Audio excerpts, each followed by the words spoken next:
हा पेपर आता येतोय आपला 3 एप्रिल 22 चा आहे, बरोबर. 3 एप्रिल 2022 ला झाला पेपर. पण तसं जर बघितलं तर हा 21चा पेपर, बरोबर आहे. म्हणजे 21 ची जाहिरात येतोय आणि पेपर झालाय 3 एप्रिल 2022 ला. त्या दृष्टीने लक्षात घ्या आता की मग 20चा पेपर हा 21 ला झालेला आहे, 21चा पेपर हा 22 ला झालेला आहे, बरोबर आहे. हे येतं त्या ठिकाणी. आणि याच वेळेस लक्षात घ्यायचं पुढे आपल्याला परत 3 एप्रिल नाही तो 23चा आहे तो पेपर. ठीक आहे. आता पुढे बघा, याच्यामध्ये सुद्धा ना तुम्हाला चालू घडामोडी सुरुवातीला दिलेली, बरोबर आहे. इथे तर मी त्यावरती काही लक्ष घालणार नाही जास्त. आलं लक्षात? हे तुम्हाला लक्षात आहे, तुम्ही करून घ्या व्यवस्थित. चालू घडामोडीचा तो पार्ट येतोय. काय अडचण आली तर वाटल्यास सांगा मला. ठीक आहे. ते बघ, जागतिक आरोग्य संघटना मलेरिया मुक्त म्हणून प्रमाणित केलेले आहे 21 पर्यंत. बरोबर घ्याल एकदा. बरं, आपला हा त्या दिवशी मुद्दा चाललेला होता ना, क्षयरोग म्हटलं होतं, आठवतं तुम्हाला? की भारताने त्याचं टार्गेट इयर किती ठेवलं आणि WHO ने किती ठेवलेलं आहे टार्गेट इयर, हे एकदा नजर टाकून घ्याल त्यांच्यावरती. आलं लक्षात? म्हणजे ते तुम्हाला सोपं जाईल ना लक्षात ठेवायला. भारताचं टार्गेट इयर काय आहे? नक्कीच त्यांच्यापेक्षा 5 वर्षांनी कमी असणार आहे पूर्वी. आलं लक्षात? त्यानंतर बघा आता महासीर, बघा, महसीर नावाच्या माशाला राज्यमासा म्हणून घोषित केलेलं आहे. कोणत्या राज्याने राज्यमासा म्हणून? तसंच आपल्या महाराष्ट्राने कोणता मासा केलेला आहे ते पण एकदा वाचून घ्या. आहे ना? महाराष्ट्र राज्याने सुद्धा एक राज्यमासा म्हणून दिल्यात आलं ना दर्जा त्याला, बरोबर. तर ते एकदा बघा.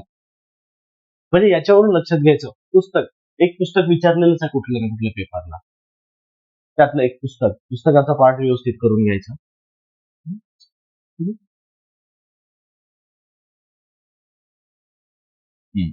पोर्टल टेक्नॉलॉजीवरती एक, हा, इथे येऊन थांबतो आपण. महत्वाचा पाठ आता आपण. ठीक आहे. आता इकडे लक्षात घ्यायचं,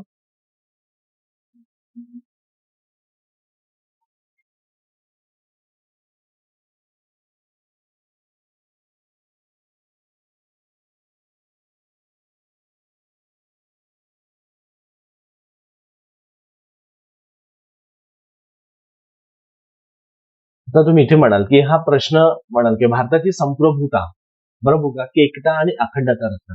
संप्रभुता किंवा सांप्रदायिकता असा शब्द येतो. बरं, संप्रभुता किंवा सांप्रदायिकता एकच आहे शेवटी दोन्ही याचा अर्थ. आलं लक्षात? मग त्यामध्ये लक्षात घ्यायचं की त्याचे रक्षण करणे आणि कायम राखणे उल्लेख कुठे केलेला आहे. मग इथे लक्षात घ्या, आता एक लक्षात घेणं महत्वाचं राहतं, हे तुम्हाला सरळ सरळ 12वीच्या पुस्तकामध्ये पेज नंबर 18 वरती दिलेलं आहे. याचं उत्तर तुम्हाला तिथे मिळते, बरोबर. 12वीच्या पुस्तकामध्ये, बरोबर. ओल्ड जे बुक आहेत ना त्यामध्ये पेज नंबर 18 वरती आलेले. ज्यांच्याकडे आहे ना त्यांनी एकदा वाचून घ्या व्यवस्थित. जुनं पुस्तक 12वीचं, नवीन नको. आलं, नवीन खूप वेगळा आहे आताच्या पद्धतीनुसार. आता यामुळे लक्षात घ्यायचं, आता इथे तुम्हाला काय करायचं, प्रस्तावना म्हणजे उद्देश पत्रिका इथे करायचं आहे. आतापर्यंतच्या मागच्या प्रश्नांमध्ये तुम्हाला प्रस्तावना प्रश्न नाही आलेला आहे. आले काय बघा तुम्ही, नाही ना, इथे प्रस्तावनावरती आलेला आहे. मग इथे त्यासोबत तुम्हाला मूलभूत हक्क पण एकदा वाचणं गरजेचं आहे. आलं लक्षात? मूलभूत हक्क पण वाचून घ्या. उद्देश पत्रिका यालाच आपण प्रस्तावना, बरोबर, उद्देशिका, प्रस्तावना, परत नांदी, आलं लक्षात, सरनामा, हे त्याचं नाव येईल ना तुम्हाला. तर त्यामुळे ते करायचं. इथे परत तुम्हाला मार्गदर्शक तत्व, राज्य धोरण विषयक, तुमच्या लक्षात येईल की राज्याची मार्गदर्शक तत्व असं नाही आहे, बरोबर आहे. इथे बघा, directive principles of state policy. State म्हणजे देश, राज्य नाही आहे. आलं लक्षात? पॉलिटीची कन्सेप्ट आहे. नाहीतर हा शब्द जर वाचला असतो ना कधी पण तुमच्या लक्षात येईल राज्य धोरण विषय नाही, मग हे राज्याची मार्गदर्शक तत्व असं नाही आहे तुम्ही, बरोबर आहे. राज्य म्हणजे तिथे पॉलिटीमध्ये स्टेट म्हटलं गेलेलं आहे त्या देशाला, आणि ह्याला जर समजा राज्याला म्हटलं गेलं असेल तर तुम्हाला घटक राज्य हा शब्द आलेला असेल. घटक राज्य म्हणजे जे आपलं महाराष्ट्र राज्य, कर्नाटक, तेलंगणा, आंध्र, याला घटक राज्य म्हणून. म्हणून पॉलिटीमध्ये वाचताना ना ते बघायला की तुम्हाला कन्फ्युजन नका. मग DPSP असं म्हटलं जाते, तर हे मार्गदर्शक तत्व. कळलं? हा एक मुद्दा. आणि मूलभूत कर्तव्य, इथे तुम्हाला 4ही महत्वाचे टॉपिक त्या प्रश्नामध्ये, बरोबर नाही आलं ना? तर हे लक्षात घ्यायचं, प्रस्तावना, मूलभूत हक्क, मार्गदर्शक तत्व आणि मूलभूत कर्तव्य, हे 4ही त्या दृष्टीने लक्षात घेणं महत्वाचं राहतं आपल्याला. जवळ पुढे मार्गदर्शक तत्वांमध्ये कलम पाठ करा. इथेही तुम्हाला मूलभूत कर्तव्याचे 11ही कर्तव्य पाठ करा. पाठ करा म्हणजे फक्त वाचत राहा. पाठ नाही केलं चालेल, फक्त तुमच्या नजरेखालून गेले पाहिजे. क्रमाने पण विचारलेलं आहे ना, क्रमाने विचारलेलं तुम्हाला. शेवटचं कोणतं समाविष्ट झालं ते पण विचारलेलं आहे, 11वं, जे तुम्हाला कोणत्या घटना दुरुस्तीनुसार आलेलं आहे? 86वी घटना दुरुस्तीने समाविष्ट झालेलं आहे तुम्हाला. आलं. आणि त्याच्या सोबत लक्षात घ्यायचं की मार्गदर्शक तत्वांमध्ये 36 ते 51 इकडे 11 कर्तव्य. परत ह्या मूलभूत कर्तव्यांवरती स्वर्णसिंह समिती विचारलेली. मागचा प्रश्न आहे, स्वर्णसिंह समितीच्या नुसार किती तत्व म्हणजे समाविष्ट कर्तव्य समाविष्ट करण्यात आले. म्हणजे आधी होते 10, किती होते? आणि आधी 8 होते, नंतर 10 झाले आणि नंतर 11वं समाविष्ट करण्यात आले. आणि 11वं म्हणजेच तुम्हाला 86वी घटना दुरुस्तीनुसार 11वं आलेले, म्हणजे के क्रमांक. बरोबर. 10 झाली संख्या हे स्वर्णसिंह सरदार स्वर्णसिंह समितीनुसार, आणि त्याच्यापूर्वी होते ते 8. हे झाले तुम्हाला कर्तव्यांची संख्या. त्याच्यानंतर येतोय तुम्हाला मूलभूत हक्क. मूलभूत हक्क सुद्धा 12 ते 35, पण खऱ्या अर्थाने तुम्हाला वाचायचं आहे 12-13 तर वाचत येणं सोडू नका, पण इकडे तुम्हाला 31-32 पर्यंत, आणि 32चे परत ते 5ही अधिकार जे तुम्हाला आपल्याला दिलेले आहेत, बरोबर, जे आपण अधिकाराने विचारू शकतो किंवा जो आपल्याला अधिकार मिळालेला आहे तो अधिकार आले. त्यानंतर प्रस्तावना. प्रस्तावनाच्या संदर्भात परत तुम्हाला खटले पण एकदा वाचून घ्या की कोणी तो खटला, कोणी त्यांना म्हटलंय की प्रस्तावनेचा भाग, प्रस्तावना हा घटनेचा भाग आहे किंवा नाही. नोट्स मध्ये दिलेले आहेत विचार, बरोबर, की प्रस्तावना घटनेचा भाग आहे नाहीये. परत मार्गदर्शक तत्वांवरती सुद्धा खटले, कोणी म्हटलंय का टीका त्याच्यावरती खटला, म्हणजे जे केशवानंदी खटला असू द्या, केशवानंद भारती खटला असू द्या, गोलकनाथ खटला असू द्या, LIC खटला असू द्या, फक्त ते खटले ना असे बेसिक वाचा, खूप डीप मध्ये जाऊ नका. मग खटला वाचायचं असेल तर काय करायचं, फक्त खटला किंवा केस, खटला म्हणजेच किंवा केस, बरोबर. त्याचं वर्ष विचारलेलं आहे, जोड्या लावा, आहे ना, आहे ना रे, प्रश्न विचारलेला आहे, जोड्या लावा. त्यानंतर पुन्हा कसा आलाय, ज्याच्याशी परिणाम करणारा खटला आहे त्याच्यावरती तो प्रश्न आलेला. मग मार्गदर्शक तत्वांवरचा असू द्या, मूलभूत कर्तव्यांवरचा असू द्या, मूलभूत हक्कांवरचा असू द्या की प्रस्तावनेवरचा असू द्या, बरोबर आहे. मग केशवानंद भारती खटला, गोलकनाथ खटला, LIC खटला, बिरुबारी खटला, बरोबर. तर ते फक्त वाचून घ्या आणि वर्ष कधी आहे, कोणाच्या विरोधात आलेलं आहे, तेवढंच विचारलेलं तुम्हाला. कंबाईनला खूप डीप मध्ये जाणार नाहीये खटल्यांविषयी, आणि गेला पण नाही, आतापर्यंत गेलाय का, नाहीच आहे. त्याच्यामुळे तेवढं वाचून घ्यायचं. टॉपिक वाढले की कमी झाले रे आता. परत महाधिवक्ता आले. प्रत्येक प्रश्नामध्ये महाधिवक्ता वेगळ्या पद्धतीने विचारलेला प्रश्न आहे. एका ठिकाणी तुम्हाला कलम विचारली त्या पेपरमध्ये, याच्या पूर्वीच्या, बरोबर आहे, कलम आलेली आहे.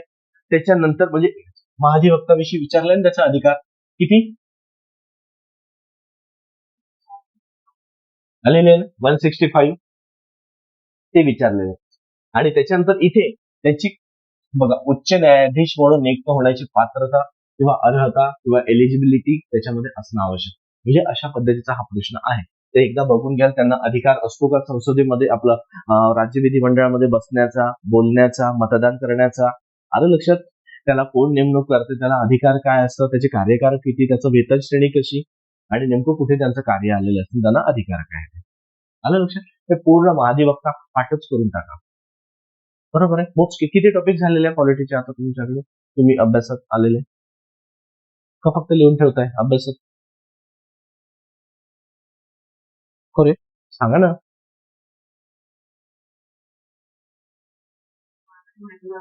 12 येते ना, तुमच्याकडे किती येत आहे पूर्व?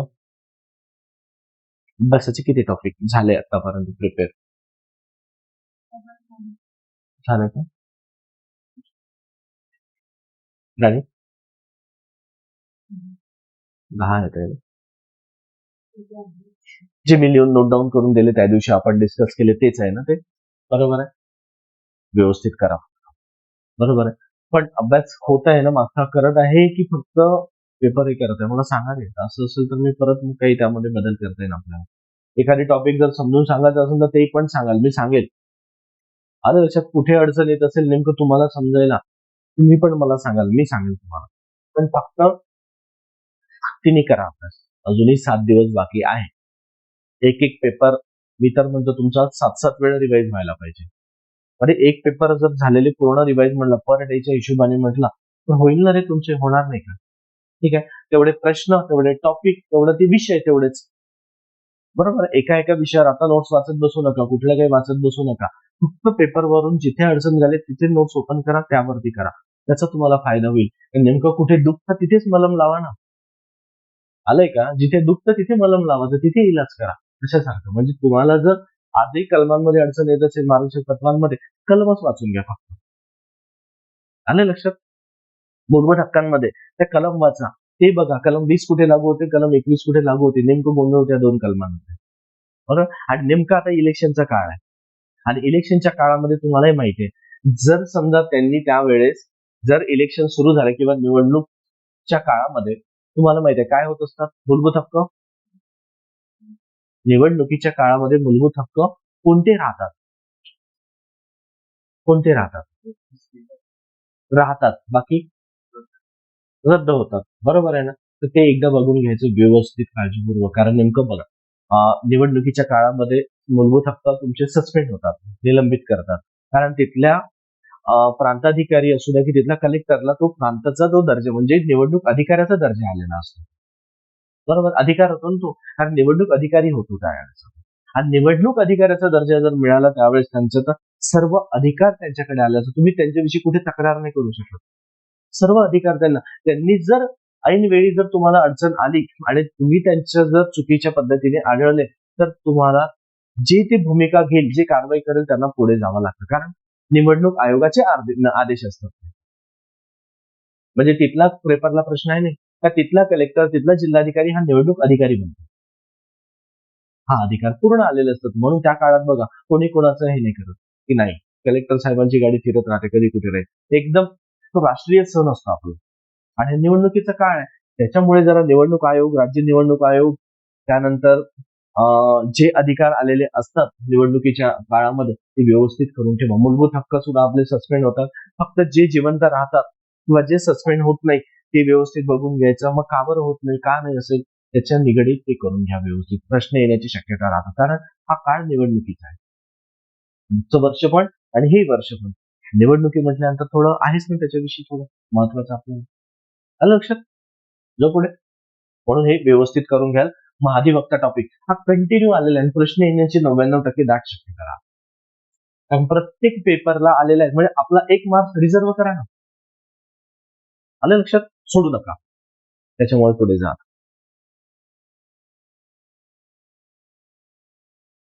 काल आलेल्या समित्या कुठल्या होत्या? केंद्रातल्या. बरोबर आहे. आज आलेल्या आहेत समित्या राज्यातल्या. आलं लक्षात? इकडे बघा. आता राज्य पातळीवरच्या त्या समित्या काय सांगता आपल्याला? त्यांनी काय म्हटलंय, कोणत्या समितीने महाराष्ट्रात ग्रामपंचायतची सरपंचाची निवड थेट जनतेमधून प्रत्यक्ष पद्धतीने केलेली आहे.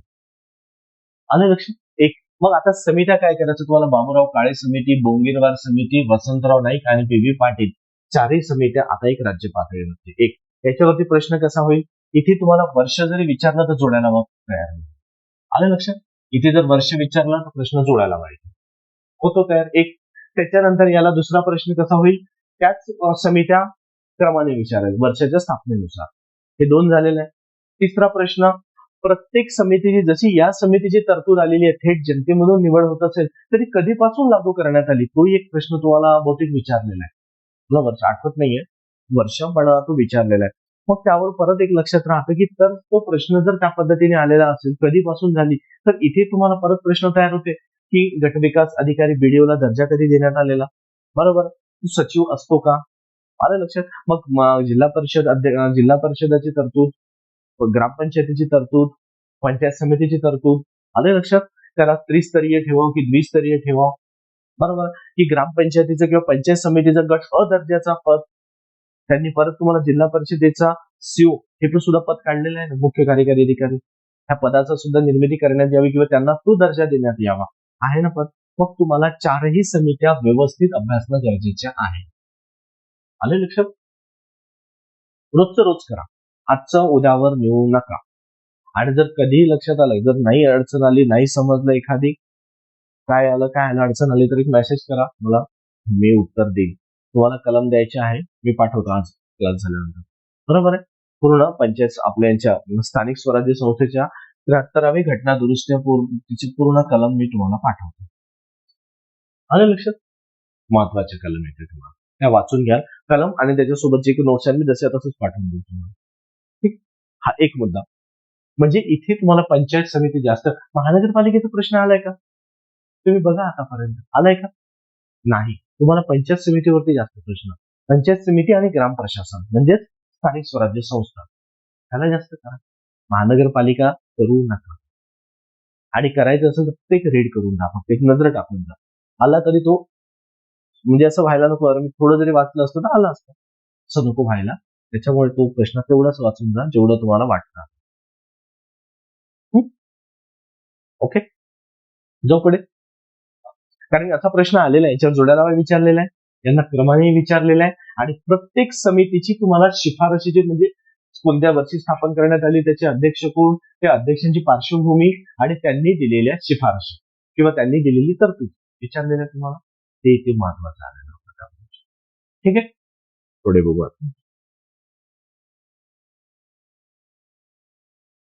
हा, उच्च न्यायालय. ठीक, परत तुम्हाला सुप्रीम कोर्टामध्ये प्रश्न दिसतोय का? एकच प्रश्न मागे आलेला सुरुवातीच्या दरम्यान, म्हणजे आपण 25-24-25च्या दरम्यान आलेला तोच. तर त्याच्यानंतर तुम्हाला सुप्रीम न्यायालयावरती, सुप्रीम कोर्टावरती नाही दिसलाय सर्वोच्च न्यायालयावरती प्रश्न, इकडे तुम्हाला उच्च न्यायालयावरती आले. बरोबर आहे. मग आदेश कोणते जारी करतात किंवा पास करतात, कुठले इश्यू करतात? रिट्स. बरोबर, त्याला रिट्स म्हणतो आपण. बरोबर. मग आता तुम्हाला 220, 221, 213, 226 हे करणं गरजेचे आहे यामध्ये. आलं लक्षात? मग याच्या संदर्भात म्हटलं तर आपण दिलेलंच आहे ना. बरोबर आहे. हा मुद्दा जर म्हणाल तर तुम्हाला तुमच्याकडे आहेच याच्या संदर्भात की तुम्हाला पुढे कसं लक्षात घेता येईल. एक मिनिट, समिती आहे का रे तुमच्याकडे? नवीन नाही, जुन्या लोकांकडे आहे ना. कारण मी देऊन जरी दिल्या ना तरी लक्षात नाही येणार. बरोबर, म्हणून बघा. 20-21 बरोबर आहे. 20, 21, 13 आणि 26 हे सर्व कलम व्यवस्थित करून द्या. उच्च न्यायालयामध्ये दिलेली आहे. मग त्यांच्या मुख्य न्यायाधीशांची तरतूद, त्यांना मिळालेले अधिकार, त्यांची संख्या किती असायला पाहिजे, उच्च न्यायालयाच्या मुख्य न्यायाधीशांना नेमणूक कोण करतात, कोण शपथ देतात, आलं लक्षात? त्यांचा कार्यकाळ किती असतो, कशा पद्धतीने त्यांना जर पदावरून काढायचं असेल तर कोणती प्रक्रिया राबवल्या जातात, कोणती राबवतील? महाभियोग प्रक्रिया राबवल्या जातात. आलं लक्षात? कारण जसे सर्वोच्च न्यायालयाच्या सरन्यायाधीशांवरती राबवले जातात तसंच यांच्यावरती पण येतं. कारण एक प्रकरण चर्चेमधलं आहे आता 1 वर्षामध्ये. कुठलं येतं ते? वर्मा. ते 15 कोटी घरी आढळले आणि ते जाळण्यात आले. ती केस जी होती ना अलाहाबाद, बरोबर आहे, अलाहाबाद उच्च न्यायालयाच्या अंतर्गत येत होते ते. तर दिल्ली होतं की अलाहाबादचं होतं? नाही, दिल्लीच आहे. म्हणून जिथलं असेल तिथलं, जिथलं असेल तिथलं. ठीक आहे, जिथे जायला गेलं असेल तिथे सगळे पैसे कोणाच्याच वाटायला मिळाले, गेले ते पैसे. तर 15 कोटी जाळले त्यांनी. याचा अर्थ त्या व्यक्तीने किती घेतले, काय घेतले तो पार्ट वेगळा. कारण की ते पद घटनात्मक होतं, एक त्यांना दर्जा दिलेला आहे आपल्या संविधानाने, आणि ते पद तेवढंच जबाबदारीचं असल्यामुळे त्यांच्यावरती त्यांना ट्रान्सपरन्सी, पारदर्शक राहणं गरजेचं आहे. बरोबर, म्हणून त्यांच्यावरती तो बोट उचलला गेला. तेवढा पैसा आला कुठून, काय कुठून, हे सर्व मग ते चाललेले सूत्र. मग आपल्याला महत्वाचं आहे महाभियोग. मग पेपरला मागे तुम्हाला महाभियोग सुद्धा आलेला होता की कशा पद्धतीने काय, म्हणजे पेपरला म्हणजे न्यूजपेपरला. बरोबर आहे, मी एक व्हिडिओ पण टाकलेला आहे, एकदा बघून घ्याल महाभियोग प्रक्रिया काय असतात, कशी असतात. आलं लक्षात?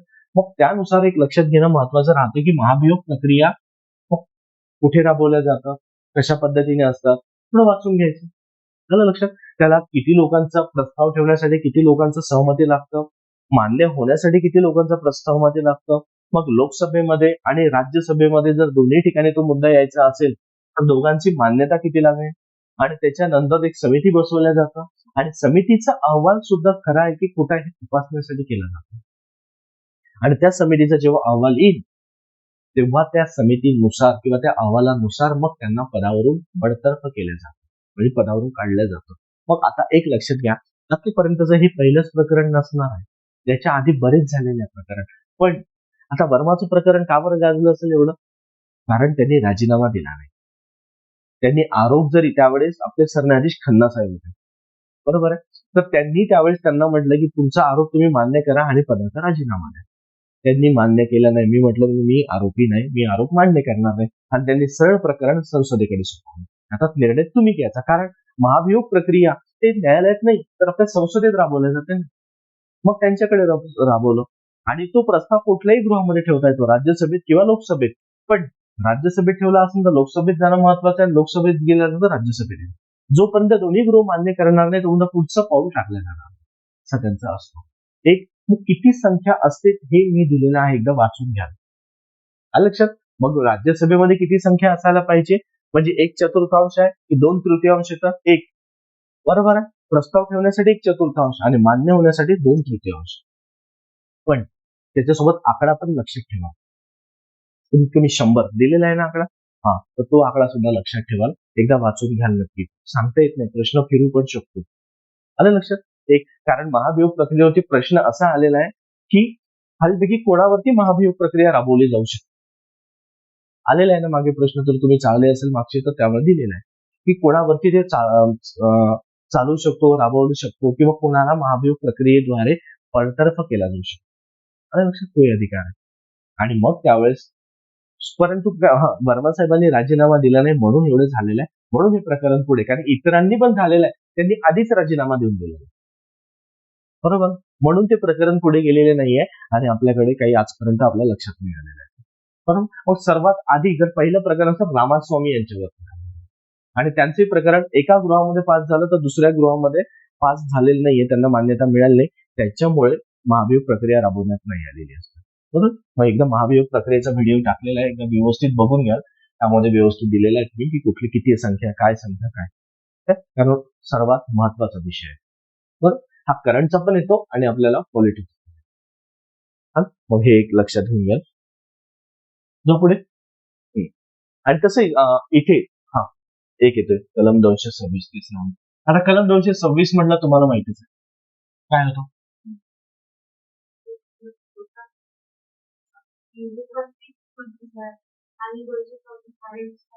काय नाही कोणारी लोक, अरे कलम 32 नुसार काय म्हटलं जाते, कलम 32 नुसार जर विचार केला तर हा घटनेचा आत्मा म्हणतात कलम 32. कारण हृदय व आत्मा प्रश्न आलेला आहे, एक आत्ताच आलेला आहे, आपण मागील प्रश्न तुम्ही चाळाल तर आहे.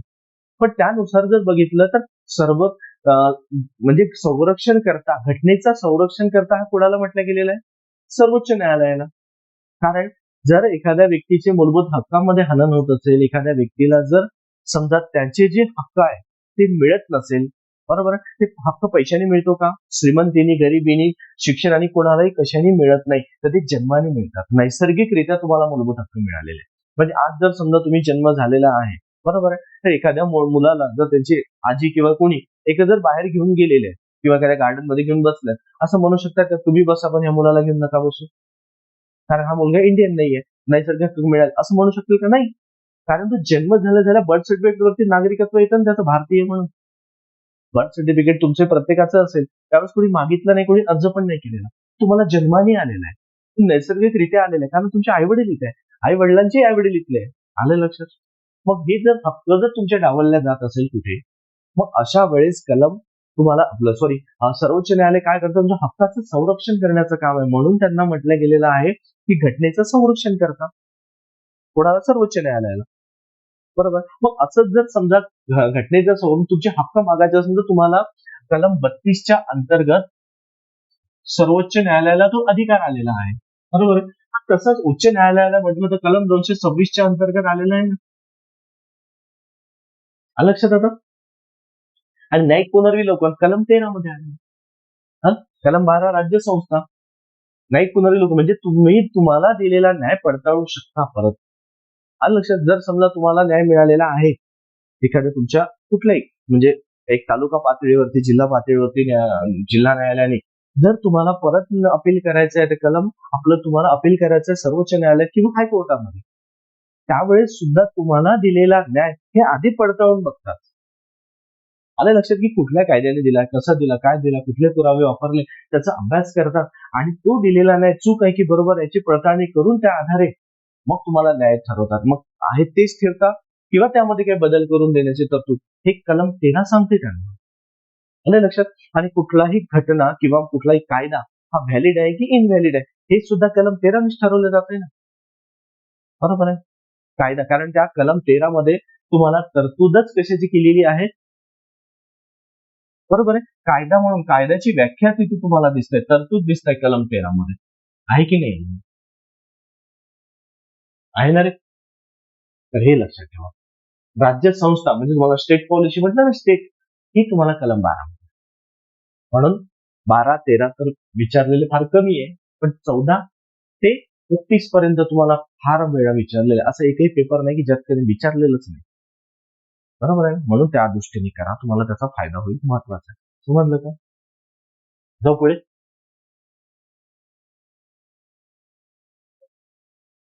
आता ग्रामसभा, कालही ग्रामसभेवरती तो प्रश्न होता त्यावरती, बरोबर. मग इथे ग्रामसभा म्हटलंय संदर्भात कोणती विधान योग्य नाही म्हटलेलं आहे, बरोबर. म्हणजे एक लक्षात घ्यायचं की तुम्हाला जे ग्रामसभा जे आलेल्या आहेत, मग किती असतात, म्हणजे 24 एप्रिल, सॉरी 26 जानेवारी, 24 एप्रिल, 1 मे, 26 एप्रिल किंवा 1 मे और मध्ये. आलं लक्षात? हा, 1 मे झालाय, 15 ऑगस्ट आणि 2 ऑक्टोबर, हे चारही तारीख आलेल्या आहे तुमची. मग चारही तारीख पाठ करून ठेवा. बरोबर. ग्रामसभेविषयी वाचलंय का काल? सर्व वाचलंय ना? काही सुटलं नाही ना त्यामध्ये? मग कोण अध्यक्ष असतो, कोण सचिव असतो, कोणाच्या गैरहजेरीमध्ये कोण ते भूमिका निभावतो, किंवा कोणाच्या पहिल्या ग्रामसभेला कोण असतो अध्यक्ष, कोणाला बंधनकारक आहे राहणं, नाही त्यांच्यासोबत पहिली ग्रामसभेला एकदा बघा, व्हिडिओ असतो, तहसीलदार असतो की सरपंच असतो. पहिली ग्रामसभेला कधी, पहिली निवडून आल्यानंतर किंवा आर्थिक वर्षातलं एकदा ते बघून एकदा व्यवस्थित, कारण हे छोट्या छोट्या गोष्टी असतात, म्हणून म्हणतोय फक्त वाचा. कोणाला दिलं असते पहिल्या ग्रामसभेला मान्यता देतात, म्हणून हे बघा थोडे थोडे गोष्टी आपल्याला वाटतं वाचलंय, पण नेमका भर द्या. कोण अध्यक्ष असतो एक, मग याच्या गैरहजेरीमध्ये कोण काम करतो एक, त्याच्यानंतर त्यांचं सचिवपद कोणाकडे असेल का, किंवा बंधनकारक कोणाला आहे तिथे उभं राहणं पहिली एक, बरोबर आहे, वर्षातली पहिली आर्थिक वर्षानुसार, आणि किंवा त्याच्यानुसार जर बघितलं, जर समजा पहिल्यांदा जर तुमची निवडणूक झालेली असेल सरपंच पदासाठी, बरोबर, मग त्यावेळची होणारी पहिल्या बैठकीला कोण बंधनकारक असतं तिथे मिटिंगला हजर राहणं, कोणावरती बंधनकारक आहे. आलं लक्षात? ते फार महत्वाचं असतं. आलं तर तुम्हाला ते लक्षात घेणं महत्वाचं राहतं. समजलं आता की त्या सभेला कोण हजर असतं, कोण नसतं, कोणाला कोणता अधिकारी असतो, आहे की नाही? एकदा बघा नक्की. ठीक आहे, मी ते सांगेन, पण आधी तुम्ही बघा तुमच्या वाचनामध्ये. वाचायचं नाही रे, नेमकं त्याचे कीवर्ड बघा, नेमकं कुठे प्रश्न, काय प्रश्न. आलं लक्षात? आणि आयोग नेमकं तिथे एक पुस्तक असं एकदम तिथे नेऊन ठेवतो आणि वाचलेलं असतं, पण त्याला काळजीपूर्वक नसते वाचलेलं. आलं, जो पुढे.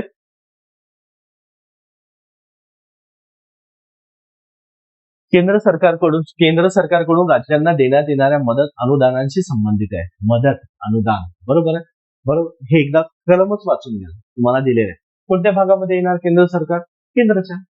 केंद्राची तरतूद ज्या ठिकाणी करणार त्या भागामध्ये येऊन थांबतात, बरोबर. जो पुढे याच्यामध्ये काय फक्त कलम विचारलेले आहे. ठीक आहे. आता इथे ग्लासगो परिषदेच्या अंतर्गत हा जर प्रश्न म्हणला इथे आलाय का, हा प्रश्न परत मध्ये आलेला आहे, ठीक आहे. हा चालू घडामोडीशी रिलेटेड, बरोबर आहे. परिषद काय, पण याच्याच अंतर्गत परत बघा, जी आपली कॉप असतात ना, हवामान परिषद, बरोबर आहे, ते एकदा वाचून सांग. आलं लक्षात? वाचून जा. तुम्हाला आत्ता जी झालेली आहे ती नाही विचारणार, पण याच्या पूर्वीची आहे ती नक्की विचारू शकतो. जर ज्या पर्यावरणाच्या संदर्भात जर वर्षी परिषद भरल्या जाते, बरोबर आहे, तर ते परिषद व्यवस्थित वाचून जाते, बरोबर. चला पुढे.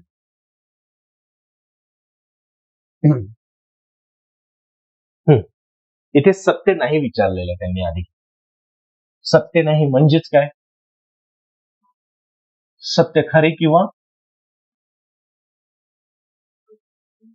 बरोबर आहे. सत्य नाही म्हणजेच इथे चूक म्हटलंय, म्हणजे इथे बघा, अशा वेळेस नॉट अ ट्रू, बरोबर, नॉट अ ट्रू. बरोबर, म्हणजेच काय, जे ट्रू नाहीये ते खोटं किंवा चूक. आलं ना, हे थोडं फक्त शब्द इथे चुकायला नको तुमचा, फक्त हे काळजीपूर्वक वाचा बरं. नाहीतर इथे चुकलं ना तर पूर्ण प्रश्नाचं उत्तरच चुकून जातं. मग तुम्हाला आल्यानंतर पश्चाताप होतो. ठीक. आणि जे प्रश्न आता तर काही परीक्षा पद्धती उत्तर पत्रिकेची पद्धत बदलवली आहे, पण आता नाही होणार ते. ते पुढच्या 2026चे जे परीक्षा होणार आहेत त्याच्यामध्ये लागू होणार आहे. त्याच्याविषयी पण सांगेलच तुम्हाला कसं आहे काय आहे ते. कारण थोडं ते समजणं महत्वाचं आहे आपल्याला बारकाईने. तर ते एक लक्षात घ्या. समजलं? मग आता इथे त्यांनी काय म्हटलेलं असेल बघायचं. अंमलबजावणीची तारीख बघा, अंमलबजावणीची तारीख ही आहे का? मग ही तारीख तुम्हाला लागू होण्याची आहे, म्हणजे सॉरी स्वीकार होण्याची. बरोबर आहे, ही तारीख तुम्हाला स्वीकारण्याची आहे तारीख. म्हणजे हा मुद्दा तुम्हाला कुठे घेऊन जातो? घटना निर्मिती टॉपिक मध्ये. बरोबर, काल आपण बघितलं हा घटना निर्मिती हा टॉपिक. मग याच अनुषंगाने लक्षात राहतं की जर घटना निर्मिती हा टॉपिक असेल तर त्याच्यामध्ये जर हा स्वीकार केलेला असेल तर लागू कोणत्या दिवशी केलेला असेल? तिथून बरोबर 2 महिन्यांनी. बरोबर आहे, 26 नोव्हेंबर, 26 डिसेंबर, 26 जानेवारी, आलाय 2 महिने. बरोबर आहे, मग इथे तुम्हाला तारीख येतं 26 जानेवारी 1950, ज्यांना घटनेला आज आपल्याला 75 वर्ष पूर्ण झालेले आहे. प्रश्न येण्याची शक्यता. बरोबर, हा एक मुद्दा लक्षात घ्यायचा पुढे. आणि याच तारखेला आता 26 जानेवारीच का बरं असेल? ज्या दिवशी स्वीकारली त्याच दिवशी लागू करू शकले असते. का बरं असेल 26 जानेवारी? काय आपण अरे 26 जानेवारी हा पहिला स्वातंत्र्य दिन म्हणून घोषित करण्यात आलेला तर कॉम्पिटेंटली सांगायचं. ठीक आहे, चुकलं तर चुकलं, काय होणार आहे? पेपरला मुलाखतीला गेल्यावर असं सांगणार का असं असं तोंडातल्या तोंडात मी सांगतो तुम्ही ठरवा काय करायचं, असं नाही. जोपर्यंत त्यांना कळणार नाही तुम्हाला ते सिलेक्टही करणार नाही कॉम्पिटेंटली. तुमचं नॉलेज बघितलेलं असतं पेपरला, स्कोरिंग त्यांना बोलकार पाहिजे, बोललेलं. तर लक्षात घ्यायचं, हा मुद्दा परत काँग्रेस अधिवेशनामध्ये जातो. बरं, ते लाहोर या ठिकाणी जेव्हा अधिवेशन भरवलेलं होतं ना, ते अधिवेशन त्याचे अध्यक्ष पंडित जवाहरलाल नेहरू त्याचे अध्यक्ष होते. 1929 ला अधिवेशन भरवण्यात आलं. बरोबर आहे, रावी नदीच्या किनारी लाहोर येथे. मग त्यांनी त्या अधिवेशनामध्ये घोषणा केलेली होती. बरोबर आहे, अधिवेशनामध्ये घोषणा केलेली की आपण भारत स्वतंत्र झाला म्हणून त्यांनी मध्यरात्री ध्वज फडकवलेला होता. आणि त्यानंतर पहिला स्वातंत्र्य दिन साजरा करण्यात आला, तोच म्हणजे तुम्हाला प्रश्न आलेला आहे मागे. बरोबर आहे, 26 जानेवारी 1930 ला सुरुवात जाहीर करण्यात आलं, स्वातंत्र्य साजरा केलं त्यांनी. पण भारत स्वातंत्र्य झाला नाही. पण तो म्हणून पहिला स्वातंत्र्य दिन आपण घोषित केला आणि त्या अधिवेशनामध्ये म्हणून ते 26 जानेवारी ही तारीख मागे पडायला नको म्हणून त्यांनी ते तारीख घेतली त्या दिवशी. कारण स्वातंत्र्य दिन जरी नाही पण आपण प्रजासत्ताक दिन तर साजरा करू शकतो ना आपण, म्हणून त्यांनी त्यावेळेस ती तारीख घेतली. बरोबर, 26 जानेवारी म्हणून. आणि इथे परत एक प्रश्न आहे तुम्हाला की ज्या दिवशी आपण स्वीकार केला, बरोबर, किंवा ज्या दिवशी लागू केली आपण संविधान, त्याच दिवशी 15 कलम लागू करण्यात आली. ते एकदा बघून घ्याल कोणते कलम, त्यापैकी निवडणुकीचं कलम होतं.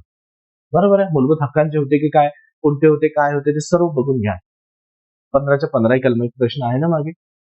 प्रश्न आले की खालीपैकी कोणत्या कलमांचा स्वीकार लागू करण्यात आलेला होता, अंमलबजावणी करण्यात आलेला लागू झाल्यानंतर थोडा प्रश्न येतो.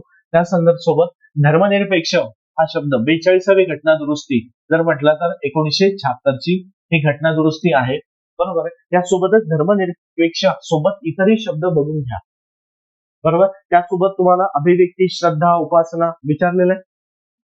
बरोबर आहे, तुम्हाला त्या प्रस्तावनेमध्ये तो शब्दाची पूर्ण लाईन दिलेली आहे आणि तोच क्रम पण विचारलेला आहे तुम्हाला. प्रस्तावनेमध्ये कोणते स्वातंत्र्य आहे, किती प्रकारचे स्वातंत्र्य, 3 ते व्यवस्थित करून जा. एक, त्याच्यानंतर जे तुम्हाला हे शब्द दिलेले आहे पूर्ण समाजवादी, धर्मनिरपेक्षता, एकता, हे सर्व करून जा पाठ. एक, कोणत्या आधी किती होते आणि घटना दुरुस्तीने कोणते समाविष्ट करण्यात आले. एक, कारण या घटना दुरुस्तीला जरी विचार केला ना तर आता 2025 ला 50 वर्ष पूर्ण झाले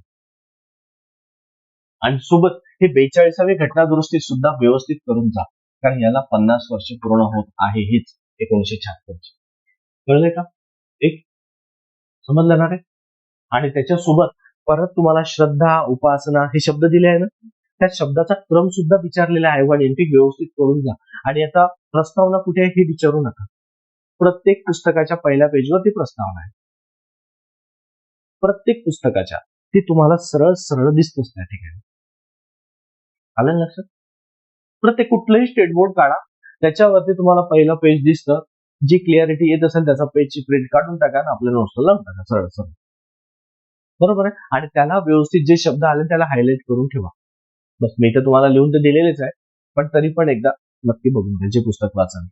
छोट्या गोष्टी असतात तरी आपण याच्याकडे दुर्लक्ष करतो. प्रश्न येऊन गेलेले आहे ना, आणि परत जर प्रश्न आला की नेमकं तो क्रमच लक्षात राहत नाही. हे आहे किती आहे, ते आहे किती आहे. बरोबर. म्हणून ह्या गोष्टी करा. एक गोष्टी 10 गोष्टी 10 वेळा करण्यापेक्षा एक गोष्ट 10 वेळा करा. तुमच्या लक्षात येईल. बरोबर. इथे पण दिलेला हा मुद्दा बघा. 42वी घटना दुरुस्ती 1976 मध्ये करण्यात आली. आणि एक त्याच्यानंतर बघा, सामाजिक आर्थिक राजकीय इथे दिले. बरोबर. न्याय. बरोबर. एक मग ह्या रशियन कडून घेण्यात आले. हा मुद्दा मग कुठे येतो? स्त्रोतमध्ये. आलं लक्षात? मग या ठिकाणी भारताचे स्त्रोत पूर्ण देश म्हणजे संविधानाचे स्त्रोत जिथून जिथून घेण्यात आलेले ते स्त्रोत पाठ करून टाका. देश, समित्या, हा मुद्दा येईल. जाऊ पुढे.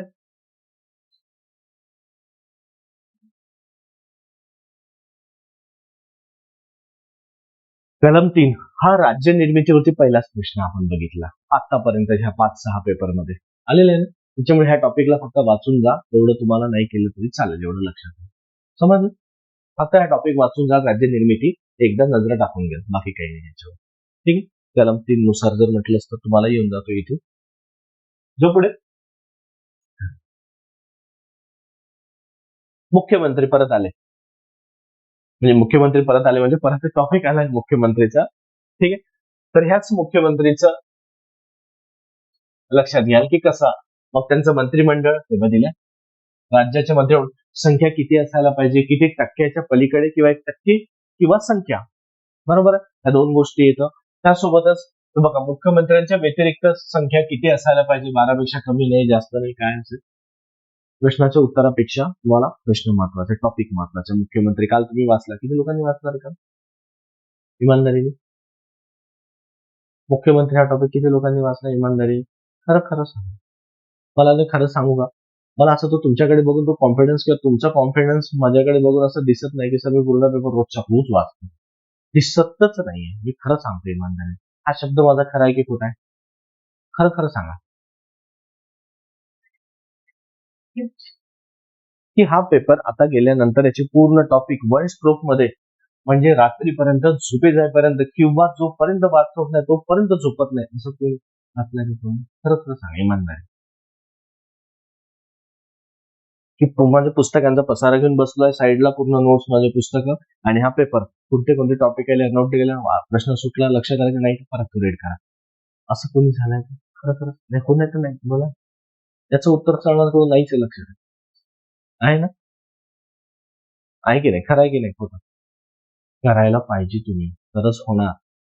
आणि जो पेपरचे तुम्ही जर आज पेपर हा 5वा 6वा पेपर जर तुम्ही आता वाचत असेल तर तुमच्या एक लक्षात पण येणं महत्वाचं राहतं की तुम्ही त्याला आधीच्या पेपरवरती किती मुद्दे, मी ते पण म्हटलं होतं की कॉमन मुद्दे कुठले ते पण बाहेर काढा, हायलाईट करा तुमच्या यामध्ये. पण तुम्ही लोकांनी आता काय सांगू रे, मी जर म्हटलं असतं एखाद्या खरंच सांगा निघेल का आमची तरी तुम्ही 100% म्हटलं असतं हो निघेल. पण कधी नियम अटी लागू आहे ना, तुमचे मेहनत जर तेवढी असेल की खरंच असं वाटायला पाहिजे की नाही यार याची मेहनत बघून निघेल, नेटी सुद्धा देता आपल्याला. पण आपले 99% मेहनत असेल, 99.99% असेल मेहनत, 0.001% जरी कमी पडले ना तरी पेटत नाही. मग त्याला आपण लक म्हणतो की नाही. तसं नका करू. अजूनही 7 दिवस आहे, हे 7-8 पेपर आहे ना. मग हे पेपर आणि हे रोजचे रोज वाचा ना. तुमचे जे काही इकडे तिकडे काय असेल सर्व कॅन्सल करून टाका. चुपचाप बसा, इकडून जा, आंघोळ करा, नका करू, तयारी करा, नका करू, काय करायचं ते खड्ड्यात घाला. काही नाही कोणाचं, कोणी बघत नाही किती तुम्ही ब्रँडेड कपडे घातले का तयारी, कोणी नाही बघत. पण हे 7 दिवसामध्ये जर आता मेहनत करेल, कारण लक्षात ठेवा सब रजिस्टरच्या जागा परत वाढण्याची शक्यता आहे. आलं लक्षात. मग 84 जागाचे जवळपास आहे मागणी पत्र, पण आता बघू आयोग किती करतो. मी कधी जागेविषयी कधी सांगत नाही. आलं लक्षात. जागा बघून थोडी अभ्यास करतो ना. तो करतो का?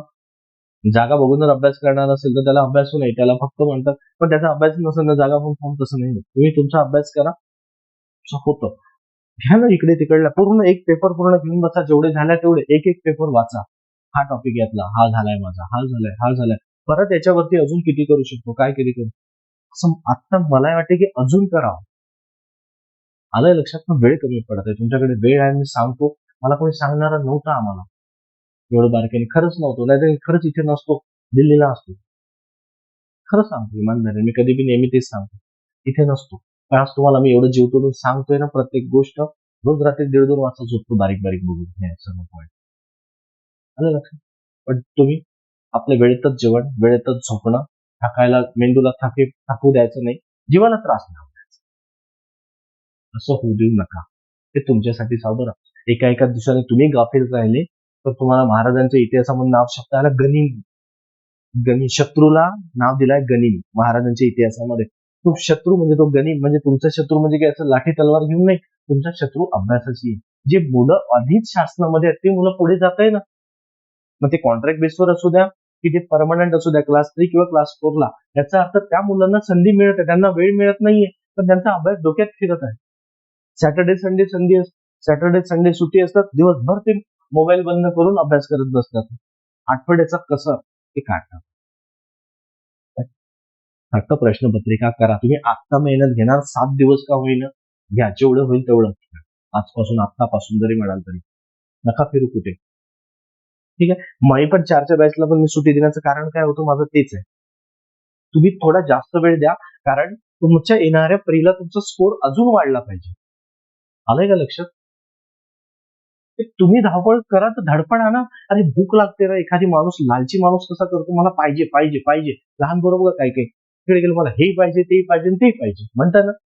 मग शेवटी एक थोबाडात बसते, शांत बसते. होतं की नाही. तशासारखं अभ्यासासाठी आम्हाला हा टॉपिक करायचा, तो करायचा, धडपड नाही का असं माणसाला करा. ह्या गोष्टी तुम्हाला खरंच फायदा होईल. परत एखादी टॉपिक समजलं नसेल तर मला सांगा ना, मी परत समजावून सांगेन. काही अडचण असेल तुमची सामूहिकरित्या तर सांगा ना मला. मी नाही म्हणतच नाही तरी. पण कधी तुमची भूक पाहिजे किती त्याच्यावरती मी देतो लक्षात. बऱ्यापैकी जण देते काय म्हणजे त्यांना वाटते की आम्ही अर्ध्या हळकुंडात पिवळा होत नाही कधी. एमपीएससी आहे बरं, चांगल्या चांगल्याला नाचवतोय आणि चांगल्या चांगल्याला आतमध्ये घेऊन बाहेर काढतोय. नेहमी लक्षात ठेवायचं. हा, एमपीएससी कोणालाच पुढे जाऊ देत नाही. उड्या कॉलेजला मारा, युनिव्हर्सिटीला मारा, एमपीएससी इथे नाही मारू देत. सर्वात सोपं आहे, वाटतं कारण मेहनत तर करता येतं, नाही तर तसंच राहतं म्हणून सांगत आहे मी. कारण मला असं म्हणत की आजचा 6वा पेपर आहे ना, बघता बघता तुमचे टॉपिक असे फटफट फटफट तुम्ही म्हणायला पाहिजे, असे थकल्यासारखं पाहिजे माणूस. नाही या मला अजून करायचं. का लक्षात. जिद्द पण पेटली पाहिजे मनात. जागा किती वाढेल सांगता येत नाही. प्री नंतरही जागा वाढतात. पश्चाताप तिथे वाढायला नको की मी अजून जर 35 वरी कटाप येऊन थांबला तर, उदाहरण सांगत आहे, शब्द नाही. 35-40 आपल्याला 30च पडले. मग तेव्हा वाटतं अरे यार फक्त 5च मार्काचं कमी पडलं तर, मी अजून वाचलं असतं तर माझे 5 वाढले असते तर मी इथे येऊन थांबलो असतो. वाटतं ना आपल्याला, म्हणून सांगत आहे. पण आपल्याला ऑक्सिजनवर पास व्हायचं नाही, लीडने पास व्हायचं. ऑक्सिजनवर पास नका हो. ऑक्सिजनवर पास झालेलं मुलगा काहीच नाही करत, रताळ्यात म्हणत राहा.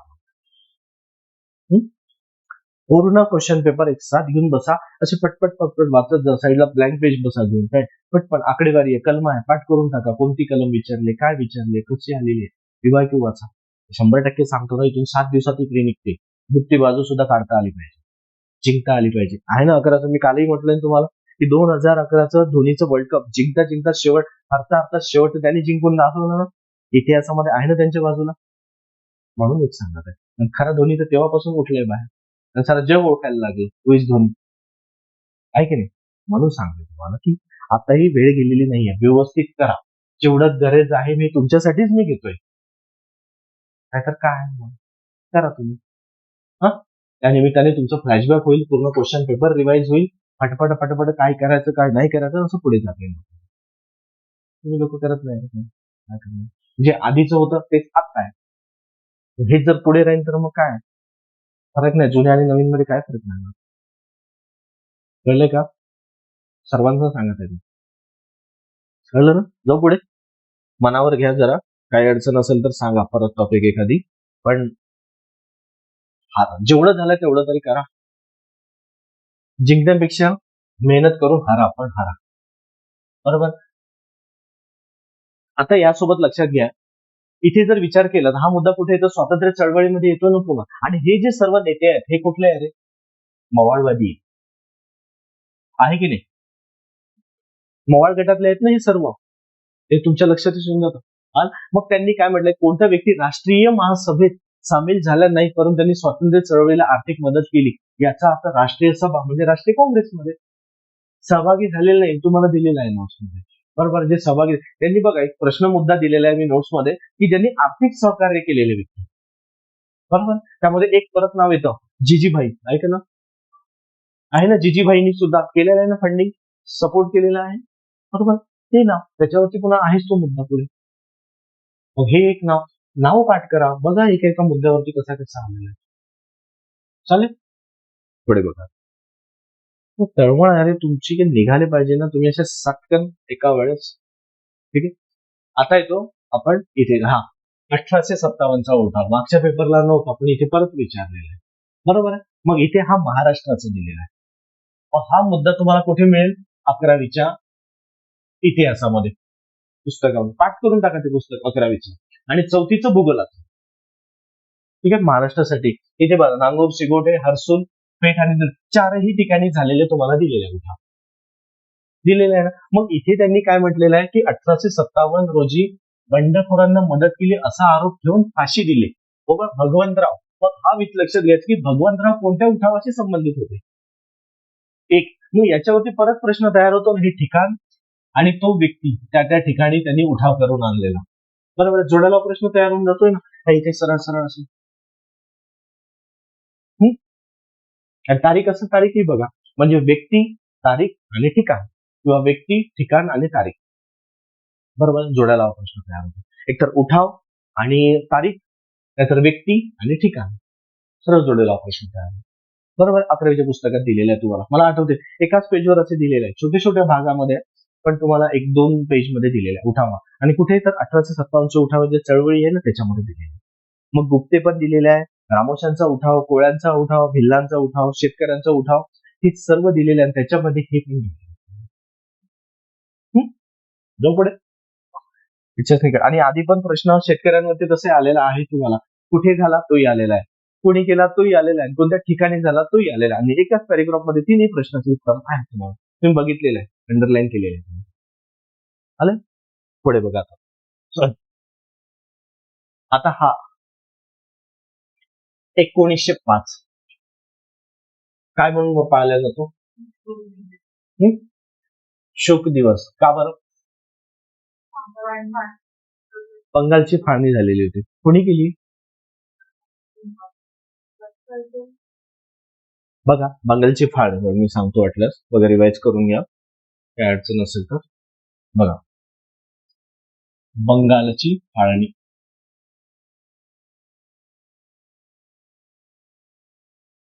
कोणाच्या काळात झाली? कर्झनच्या काळामध्ये झाली. त्यामुळे तोही एक प्रश्न आलेला आहे. बरोबर आहे. कर्झन होता त्यावेळेस, लॉर्ड कर्झन. आले. कोणती तारीख असेल तर 1905 ते 1911. 1916 नाही ना, 11 होती. तर 1911 पर्यंत झालेली होती फाळणी. मग यांनी घोषित केलेली होती कुणी? कर्झननी. त्यावेळेस लक्षात ठेवा, यांच्यामध्ये सुद्धा एक 1906 ला मुस्लिम लीगची स्थापना केली. कारण आता बघा, इथे थोडं राजकारण खेळलं गेलेलं आहे. तर समजून जर घेतलं तर लक्षात येतं आपल्या. बघा, 1905 ला बंगालची फाळणी झाली, म्हणजे याचा अर्थ मूळ भारतापासून बंगाल प्रांत हा वेगळा करण्याचं धोरण हे ब्रिटिशांनी राबवलेलं होतं. थोडा आणि राज्य करा, तर त्यांचं धोरण. मग याच संदर्भात लक्षात घ्यायचं की जसं त्यांनी वेगळं करायचं म्हणलं, पण आपण त्याला विरोध करायला लागला, म्हणजे स्वदेशी चळवळ. परत इथे स्वदेशी चळवळ सुरू झालेली होती. आली.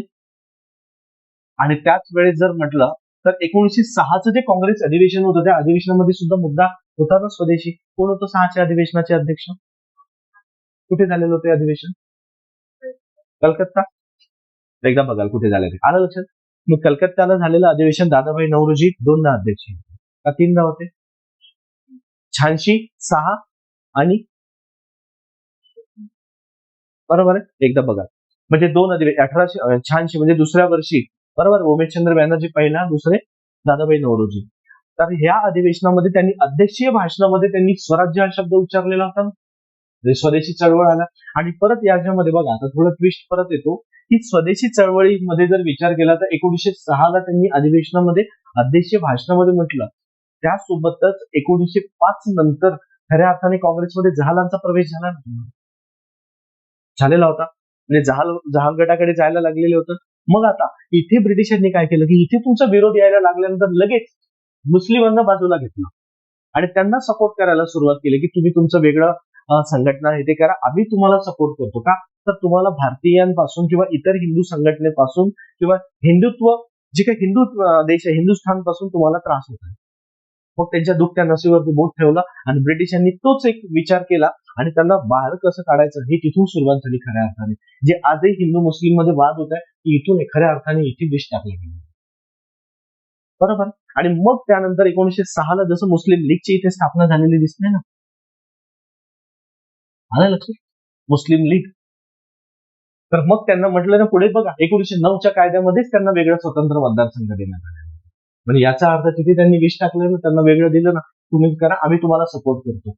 म्हणजे ती तेढ निर्माण केली. पण इथे काही लोक होते ते गेले, पण काही लोकांनी म्हटलं ना, जो बंगाल भागामध्ये राहतो की आम्ही नाही, आम्ही भारतामध्येच राहणार. तर मग कोणी तिथे बंगभंग चळवळ चालवल्या गेली, त्यासोबत कोणी राख्या सुद्धा बांधल्या गेलेल्या एकमेकांना. बरोबर आहे. रडायला लागलेले होते बरेचसे लोक, की म्हणजे एकापासून दूर जायला तयार नव्हते. का तर आता आपल्याला बंगाल प्रांत वेगळा होईल, वेगळा देश घोषित करण्यात येईल काही काळानंतर. पण त्यांनी नकार दिला. शेवटी इतके आंदोलन इतकं झालं की शेवटी ब्रिटिशांच्या नाकी नऊ येऊन गेलं. आणि त्याच वेळेस जर पुढे बघितलं तर 1911 ला मग इथे पंचम ज्वार झालेला. आणि हा पंचम ज्वार याकरिता नव्हता आला, त्याची पत्नी मेरी सोबत, बरोबर आहे. तो या पंगभंग या चळवळीसाठी नाही, तो दिल्ली दरबारासाठी आलेला, बरोबर आहे. दिल्ली दरबार भरविण्यासाठी, बरोबर. इथे पाहुणा म्हणून किंवा दिल्ली दरबारामध्ये तो एक भेट देण्यासाठी म्हणून आलेला. पण त्यांना जेव्हा भारतामध्ये ही जी सर्व आंदोलन, ही परिस्थिती दिसली, त्यावेळेस त्यांनी सरळ म्हटलं की ही चळवळ मागे घ्या. म्हणजेच काय, चळवळ म्हणजे जे फाळणीची होती, निर्णय हा मागे घ्या. आणि त्याच वेळेस जर बघितलं तर इथे तुमचं हे आंदोलन किंवा फाळणी हे रद्द करण्यात आलेली. हे रद्द केली आणि त्याच वेळेस त्यांनी परत 2-3 घटना केल्या. पण त्यावेळेस 1911 ला कोण होतं, बरोबर आहे. इथे लॉर्ड कोणाच्या काळात त्यांनी घोषणा केली, लॉर्ड कर्झनच्या काळात, बरोबर आहे. आणि ज्यावेळेस रद्द झाली त्यावेळेस हार्डिंग्स होता, बरोबर. लॉर्ड हार्डिंग होता. मग त्यावेळेस लक्षात ठेवा, आलं लक्षात. दुसरा असेल तर दुसरा, पण कधी कधी पहिला दुसरा देत नाही, हार्डिंग देतात, हार्डिंग, आलं लक्षात. हा एक मुद्दा. मग त्यावेळेस त्यांनी रद्द केली आणि त्यासोबतच 1911 ला 2 ते 3 घटना घडल्या, त्यामध्ये लक्षात ठेवा. एक म्हणजे जनगण मन गायला गेले, राष्ट्रगीत, बरोबर आहे. आपला तिरंगा ध्वज सुद्धा त्यावेळेस फडकविण्यात आला कलकत्ता अधिवेशनामध्ये. कारण हे अधिवेशन कलकत्त्याला भरलेलं होतं की नाही, ठीक आहे. आणि कलकत्त्याची राजधानी दिल्लीला घेऊन गेला, कारण हा दिल्ली दरबार भरवलेला होता ना त्यांनी, बरोबर. राजधानी आपली दिल्ली घोषित केली. आणि त्यावेळेस भारतीयांनी सुखाचा श्वास घेतला. म्हणून तो दिवस 16 ऑक्टोबर 1905 हा दिवस जर बघितला तर आपण शोक दिन म्हणून मानला जातो. कारण दुःखाचा दिवस होता, ज्या दिवशी त्यांनी निर्णय घेतलेला भारतापासून वेगळं करायचा, पुढे आणि राज्य करा. बंगालच प्रांत का बरं वेगळा करायचं होतं, कारण बंगाल प्रांतामध्ये अर्धा भारत सामावलेला होता. तुम्ही इतिहासामध्ये कधी जर त्यांचा जुना मी नकाशा बघाल ना, अर्धा भारत तुम्हाला सामावलेला दिसतो. आणि तोच अर्धा भारत जरी म्हटलं, तुम्हाला सुंदरबन प्रदेश पण आलेला आहे, जो दलदलीचा प्रदेश आहे, ज्यूट मिळायचं तिथून उत्पादन. त्यासोबत थोडं परत बांगलादेशच्या, म्हणजे आज जरी बांगलादेश आहे पण तेव्हा तो बंगालमध्ये यायचा ना. सुंदरबन हा प्रदेश दलदलीचा असल्यामुळे त्यांना उत्पादन, ज्यूट सारखं उत्पादन मिळायचं. तेव्हा भारतीयांना महत्व नव्हतं त्यांचं, त्या ज्यूटचं, तर त्यांना महत्व होतं ते परदेशात विकायचे. उत्पादन भारतामध्ये विकायचे परदेशात. एक उत्तरेला गेलं तर परत निळ्याचं आपलं याचं चहाचं उत्पादन, लक्षात. सिक्कीम, पूर्वांचल, आसाम, अरुणाचल सारखा चहाचं उत्पादन. थोडं खाली आलं मद्रास पर्यंत, परत त्यांना उटी वगैरे हा प्रदेश जर बघितला तर तिथे चहाचं उत्पादन आहे. म्हणजे ज्यामधून त्यांना रेव्हेन्यू जनरेट व्हायचा, पैसा जनरेट व्हायचा ते, आणि कधी कुठपर्यंत असेल तर जो आपला सेंट्रल प्रोव्हिन्सचा प्रदेश आहे, बरोबर आहे, जे आपण सीपी अँड बेरार म्हणतो, सीपी सेंट्रल प्रोव्हिन्स बेरार, आलं लक्षात, तर तिथपर्यंत त्या भागाला लागून असणारा तो म्हणजे कुठला असेल तर आपला बंगाल. मग त्यानुसार आपल्याला त्यांनी पूर्ण विभाग तो तेवढा आणि सर्वात जास्त रेव्हेन्यू देणारा तो भाग होता, रेव्हेन्यू महसूल, म्हणून त्यांनी वेगळा करायचा आणि आपलं घोषित करायचा. म्हणून ब्रिटिशांचं बघा, कुठल्याही संघटना असेल तरी कलकत्त्यापासून सुरुवात, कुठली शाळा स्थापन असेल, काही केलं असं निर्णय, कलकत्त्यापासून सुरुवात. आजही कलकत्त्याला ब्रिटिशकालीन इमारती खूप दिसतात तुम्हाला, बरोबर. हेच कारण, तिथे आले तिथेच, आधी तिथे, कारण ज्या ठिकाणी आपल्याला खायला मिळतं तिथेच आपण जातो ना रे. तुम्ही कधी फिरायला जा, तुम्ही अशा ठिकाणी राहता की तुम्हाला वॉकिंगवर असायला पाहिजे सगळं, आलं लक्षात. तुम्ही थांबता का एखाद्या कोपऱ्यात की खूप चहासाठी चाललो 5 किलोमीटर, जेवणासाठी तिकडे 10 किलोमीटर, नाही जात असं तुम्ही. तुम्ही असं थांबता की ज्या ठिकाणी, मग अशाच भागात ते राहिले लोक आणि तिथून पुढे गेले. कळलं आता? जो पुढे समजलं ना, मुंगाची फाळणी. कोणाला अडचण असेल परत सांगा, परत रिवाइज करतो, पण विसरू नका वारंवार, कारण याच्यामध्ये जर बघा तर पंचम जॉर्ज वरती पण प्रश्न आहे, बरोबर आहे, कुणाच्या काळात झालं त्याच्यावरती प्रश्न आहे, त्यासोबत तुम्हाला कोणी घोषित केली त्याच्यावरती पण प्रश्न आहे, मुस्लिम लीग वरती पण प्रश्न आहे, बरोबर आहे, त्यानंतर काय काय केलं त्यावरती पण प्रश्न आहे. या अधिवेशनाचे अध्यक्ष कोण होते मग 1911 आठवतं? नाटकराला अध्यक्ष आणि अधिवेशन, बरोबर आहे. एकदा बघा, आता हे कलकत्ता अधिवेशन महत्वाचं आहे, कारण या सर्व गोष्टी घडलेल्या आहेत तिथे, बरोबर. पण इथे मान्यता देण्यात आली, फडकवण्यात आली, मान्यता देण्यात आली. ठीक आहे. जनगण मला कोणी गायलं होतं तिथे? एकाची कामं त्या होत्या का? एकदा बघा, दिलाय लिहून तुम्हाला. पण हा एक. त्यानंतर स्वदेशी चळवळीवरती प्रश्न आलेला आहे, बरोबर आहे, स्वदेशी चळवळ.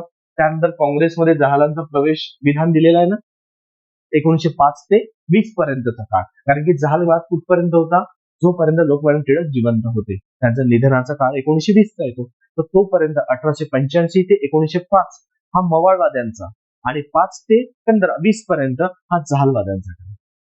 पण खऱ्या अर्थाने तिथून जहालवादी म्हणजे तिथून क्रांतिकारी चळवळी सुरुवात जास्त झाली. हा काळ लक्षात ठेवा. कोणता? हे स्वदेशी चळवळीच आलेलं आहे, स्वदेशी चळवळ, बरोबर. शिक्षण, काय काय काय होतं तुम्हालाच माहिती, शिक्षण होतं, पुन्हा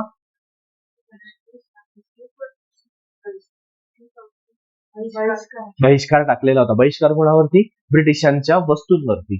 स्वदेशी म्हणजे आम्ही स्वतःच्या देशातच उत्पादन झालेला कपडा घालणार, म्हणजे खादी. आम्ही शिक्षण तेच घेणार जे आमच्या देशामध्ये शिक्षण घेतलं जातं ते, बरोबर आहे. म्हणजे राष्ट्रीय शिक्षण आलेलं असतं. त्यानंतर आम्हाला आमचं स्वराज्य पाहिजे, आमच्या हक्काचं पाहिजे, आलं लक्षात. आणि त्यानंतर जे ब्रिटिशांचं जे जे असेल त्याच्यावरती विरोध करणार, म्हणजे त्याला बहिष्कार करणार, म्हणजे नाकारणार. आला मुद्दा? जो पुढे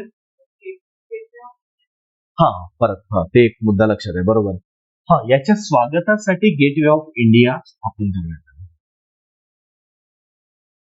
जे आज आपण जातो तिथे ताज हॉटेल जवळ सेल्फी काढतो, बरोबर आहे. गेटवे ऑफ इंडिया त्याच्यात स्वागतासाठी, मग तेव्हा नाही बांधण्यात आलं. सुरुवातीला कमान उभे करण्यात, आधी बघा गणपती नवरात्रीला आपण गेट उभं करतो ना, डेकोरेशन स्वागतासाठी तसं उभं करण्यात आलेलं. पण त्यांना नंतर ते नेहमीसाठी आठवणीत राहू, कारण ह्या महत्वाच्या घडामोडी घडल्या नाही इथे, आणि सर्व निर्णय कोणी घेतला असेल तर पंचम जॉर्ज, म्हणजे पाचवा तो तिथला राजा, त्याला पंचम म्हटलं गेलं. पंचम म्हणजे पाचवा, तो जॉर्ज, बरोबर आहे. आलं लक्षात तुम्हाला नाव पंचम म्हटलं तर पंचम जॉर्ज मध्ये तो पाचवा तो तिथला, आलं लक्षात. तर त्यामुळे लक्षात घ्यायचं की तर त्यांनी तो निर्णय घेतला आणि त्याच्या स्मरणार्थ तो उभं करण्यात आलं.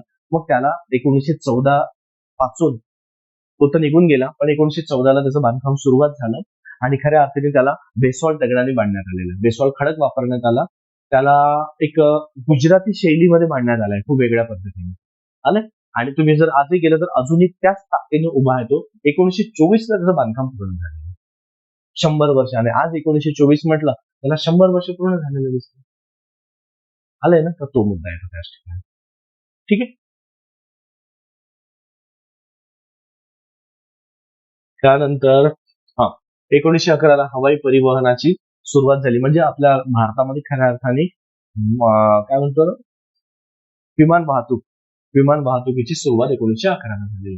एकदा बघा, प्रार्थना सभा गट क च्या पेपरला पण आलेला आहे, त्यानंतर गट ब ला पण आलेला आहे, आणि आता सुद्धा प्रार्थना सभेचे जे उद्दिष्ट विचारलंय तिथे तुम्हाला वेगळ्या पद्धतीने त्यांनी तुम्हाला व्यक्ती विचारलेले आहे ना, की कोण त्यामध्ये सहभागी, कोण कसं होतं, त्या पद्धतीने संबंध कोणाचा कसा.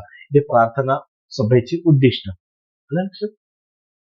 11वीच्या पुस्तकातून वाचून घ्या, प्रार्थना सभा कशा पद्धतीने काम करतो, काय करते, कशा कशा पद्धतीने आहे. आलं लक्षात? पुढे जाऊ आता.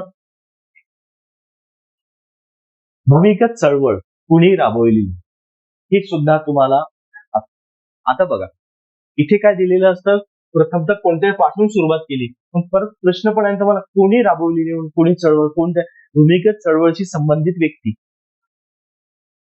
क्रांतिसिंह राणा पाटील ते पण, आणि त्यांच्या सोबत पुन्हा एक लेडी होते, आता त्या भूमिगत झालेल्या आहेत, त्यांनी रेडिओ चालवला. हंसा मेहता नव्हत्या, होत्या, एक नाव आहे ना, की त्या बघा भूमिगत, त्यांना याच्या संदर्भात आता कोणते कोणते प्रश्न तयार होते लक्षात घ्या तुम्हाला, आणि प्रश्न आलेले आहेत. एक म्हणजेच भूमिगत चळवळ चालवणारे व्यक्ती, बरोबर आहे, व्यक्ती आहे, कोण कोण व्यक्ती, बरोबर. त्याच्यासोबत व्यक्तीमध्ये महिला पण येत आहेत, ज्या काही महिला होत्या, आणि त्या महिला रेडिओ स्टेशन एका महिलेने चालवलेलं, की जिथून ते फक्त संदेश द्यायच्या, आणि ते भूमिगत होत्या आहे. घरी गेल्यानंतर वाचा, आणि 11वीच्या पुस्तकात दिलेल्या आहेत, 11वी किंवा 8वीच्या पुस्तकात एकदा परत त्याच महिला, तुम्हाला प्रश्न पण आलेला आहे, तो पण नाव बदलून काम करायचं. आलेलं लक्षात, अम्मा, दीदी, कोणा देऊन दिलंय, ते नोट्स मध्ये आहे तुमच्या, समजलं ना मुद्दा, की कोणाचं नाव, म्हणजे अरे भूमिगत आहे, मग तुम्ही जे ओरिजिनल नाव आहे तेच नावाने काम करणार का, नाही तुम्ही वेगळ्या टोपण नावाने, म्हणजे इतिहासात ब्रिटिशांसमोर एक तुमचा चेहरा दिसणार नाही, आणि नाव जरी घेतलं तरी त्यांना कळणार नाही का हेच व्यक्ती आहे. आलं लक्षात, पण त्यांना वेगळ्या नावाने. तर हे तुम्हाला दिलेलं पण आहे, प्रश्न पण आलेला आहे, की कोणत्या व्यक्तीला कोणतं टोपण नाव देण्यात आलेलं. जसं आधी समजा त्या तर नव्हत्या त्या संदर्भात, जसं जयललिता, त्याचं निधन झालेलं आहे, तामिळनाडूचा मुख्यमंत्री, पण त्यांना बघा अम्मा नावाने ओळखलं जातं. त्यांनी योजना सुद्धा त्याच नावाने केलेल्या आहेत तिथल्या, बरोबर.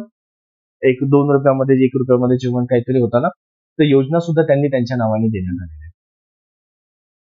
आले ना, तर त्यामुळे प्रत्येकाची नावं बघायला एका मुद्द्यावरून दुसऱ्या मुद्द्यावर जाता येते, तुमच्या डोक्यात चक्र फिरले पाहिजे. जेव्हा शांततेत बसतो ना अभ्यासात, तेव्हा त्या गोष्टी, पण हे कधी लक्षात येईल, मी जेवढे प्रश्न वाचाल तेवढे डोक्यात प्रश्न चालायला लागतात. आले लक्षात, आणि तो रेफरन्स येतो ना आपल्याला, आठवणार नाही प्रश्न, पण त्याच्यावरती आलेला आहे की एवढं तर आठवेल. आलं ना लक्षात, तो मुद्दा तुमच्या लक्षात येणं महत्वाचा आहे. जो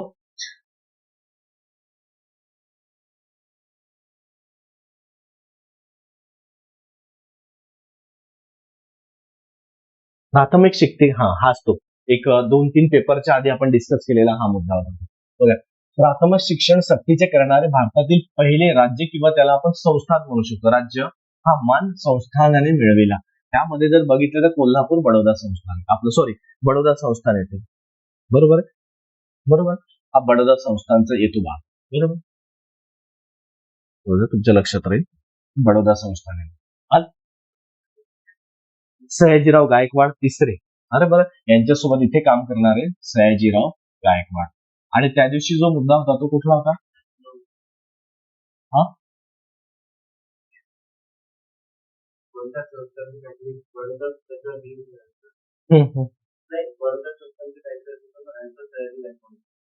हो का, बरं ठीक आहे ना. परत बघा, बडोदा संस्थानने म्हटलं तर बरेच कार्य केलेले आलं. तर आता एक लक्षात घ्या, बघा रे, बडोदा संस्थाननी जे कार्य केले ना, त्यांना फॉलो बऱ्यापैकी कोल्हापूर संस्थान म्हणजे छत्रपती शाहू महाराजांनी केलेले. म्हणजे इथे प्राथमिक शिक्षण त्यांनी लागू केलेलं, त्याच अनुकरण म्हणलं तर छत्रपती शाहू महाराजांनी आपल्या संस्थानामध्ये लागू केलेलं.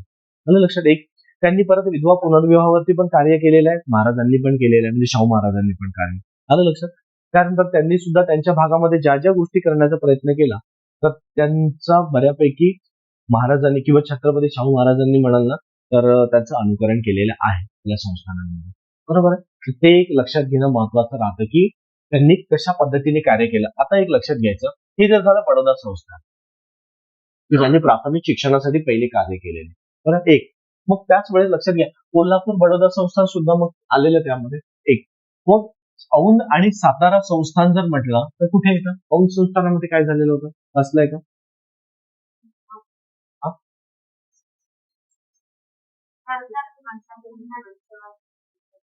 औंध संस्थान खालसा केलेलं होतं.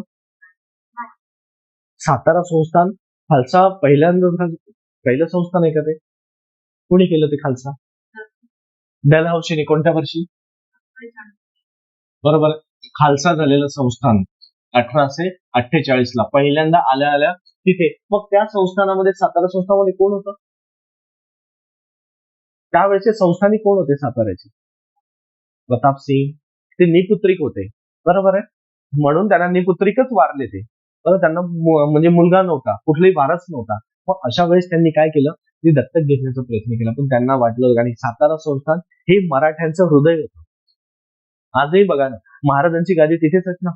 बरोबर. छत्रपती शिवाजी महाराजांचं आज खऱ्या अर्थाने जर म्हटलं, तिथून आज जे भोसले घराणं आहे, पुढे गेलेल्या उदयनराजे भोसले जरी म्हटलं, आज वंशज त्यांचे, पण त्याच पद्धतीने पुढे जात आहे. आज महाराष्ट्रातील मराठी माणसाची, मराठी सत्तेची जे हृदय किंवा जे नीव म्हटलं आपण, ते तिथे आहे खऱ्या अर्थाने. आलं लक्षात? तिथून मग ते दोन घराणे झालेले आहेत, म्हणजे सातारा संस्थान एक वेगळं आणि कोल्हापूर संस्थान एक वेगळं. बरोबर. ते तिथूनच आलेले. म्हणजे विचार करा, 1848 ला झालेलं. मग कोणी केलं असेल तर ते डलहौसीने. मग यासोबतच परत तुम्हाला काय करायचं आहे की त्यांनी कोणते कोणते संस्थानिक विलीन केले, खालसा केले, ते सर्व तुम्ही काम. जोड्याला प्रश्न पण आलेला आहे, ते क्रमाने पण विचारलेला आहे. पण त्यासोबत तुम्हाला 2 ते 3 प्रश्न महत्वाचे आहे, नाही का महत्वाचे? प्रश्न आलाय, कोणत्या वर्षी कोणतं संस्थानला खालसा केलं, हे प्रश्न आलेला आहे. आणि त्याचा घटनाक्रम पण विचारलेला आहे. आले? पुढे लक्षात घ्यायचं. आता जुनागड आणि हैदराबाद हा मुद्दा कुठे थांबतो? हा सुद्धा 1948 ला, म्हणजे बरोबर आहे 100 वर्षांनी. 100 वर्षाची पुनरावृत्ती इथे यांनी डलहौसीने आपल्या राज्यामध्ये समावेश करून घेतला. आणि इकडे भारतीयांनी काय केलं, त्यांनी आपल्या संस्थानामध्ये म्हणजे एक भारत करण्यासाठी अखंड भारत चळवळ राबवली. आणि त्याच्यामध्ये आलेलं तेच म्हणजे ऑपरेशन पोलो. आणि ऑपरेशन पोलो म्हटलं तर लक्षात घ्यायचं, हे कोण होतं त्यांचं? सरदार वल्लभभाई पटेल, म्हणजे सरदार पटेल आपण बरोबर. त्यांना सरदार पटेलांना इथे त्यांनी खऱ्या अर्थाने राबवलेलं आहे. तर हे लक्षात घ्या. मग हे संस्थान 3 होते, इथे 2 आलेले आहे. एक म्हणजे काश्मीर. बरोबर. काश्मीर, जुनागड आणि हैदराबाद 3 संस्थान जर भारतामध्ये विलीन झाले नसते ना, तर तुम्ही विचार करा कितीतरी पटीने भारत हा विभागला गेलेला असतो. कारण की भारतामध्ये जर बघितलं तर 565 येतं संख्या संस्थानाची, 565. त्यापैकी हे 3 जर सोडले तर 562 संस्थान हे भारतामध्ये विलीन झालेले होते. 3च राहिलेले होते, आणि हे 2 आणि एक 3. ठीक आहे. जिथला हरिसिंग हा राजा होता ना काश्मीरचा, बरोबर आहे. आणि हैदराबादची निजामशाही होती, बरोबर आहे. जुनागडचा एक मुस्लिम बादशाह होता, नवाब, बरोबर. हा. तर ह्या तिघांची, आणि तिघही म्हटलं तर गडगंज होती, संपत्ती भरपूर. फक्त काश्मीरचं काय होतं ना, थोडा कमजोर होता, पण तो त्याला वेगळं अस्तित्व पाहिजे होतं, भारतीयांनी नाकारलं होतं. पण जेव्हा पाकिस्तानने त्यांच्यावरती हल्ला केला, तेव्हा त्याची पंढरी घाबरली आणि शेवटी भारतीयांची मदत मागितली. मग भारतीयांनी, सरदार वल्लभभाई पटेलांनी मग अट ठेवली, तुम्ही भारतात समावेश होणार असेल तर आम्ही आर्मी पाठवतो, प्रोटेक्ट करतो. मग शेवटी त्याच्याकडे पर्याय नव्हता, तसे मरणार, तसे इकडे राहिलं तर जिवंत तर राहू आपण भारतामध्ये. शेवटी त्यांनी मदत घेतली, आणि मग त्या, आणि खऱ्या अर्थाने भारत आणि पाकिस्तानचा मुद्दा तिथून सुरुवात झालेला, की पाकिस्तानच्या विरोधात आपली इंडियन आर्मी लढली त्यांच्या बाजूनी, आणि मग ते संस्थान भारतामध्ये आलं लक्षात. मग खऱ्या अर्थाने तो भारतीय भूप्रदेश म्हणून घोषित करण्यात आला, जो अखंड भारत होण्यासाठी मदत झालेली होती. तसंच हैदराबाद पूर्ण दक्षिण भारत, इकडे जुनागड गुजरातमध्ये हा पूर्ण पश्चिम भाग, म्हणजे विचार करा, उत्तर, पश्चिम आणि दक्षिण भाग जर या तिन्ही संस्थांनी व्यापला असं राहिलं काय होतं आपल्याकडे? मधला भाग तेवढाच कोपरा. म्हणून अखंड भारत चळवळ राबवलेली होती. त्यांचा एकच उद्देश होता, एक संसद, एक देश, एक संविधान, बरोबर आहे. एकच नियम, जे करायचं ते एकच. इकडे नाही, जो काही निर्णय घेणार एकच शासन एकच केंद्र असतील, तिथे कुठलंही वेगळं नसणार आहे. ठीक? तर त्या उद्देशाने जो पुढे भारतीय असंतोषाचे जनक, बरोबर आहे. हा एक वाक्य लिहून दिलंय तुम्हाला. जनक लोकमान्य टिळकांचा उल्लेख करणारा हा कोणी केलेला होता? मग आता इथे एक लक्षात घ्यायचं, ॲलन ॲक्टोव्ह्यूम ह्यूम. आता ते वाक्य जाऊ दे, हे जर म्हटलेलंच आहे. कुणी चिरोलनी म्हटलं ना? हा, तर ते बघा, एओ ह्यूम यांना काय म्हटलं जातं?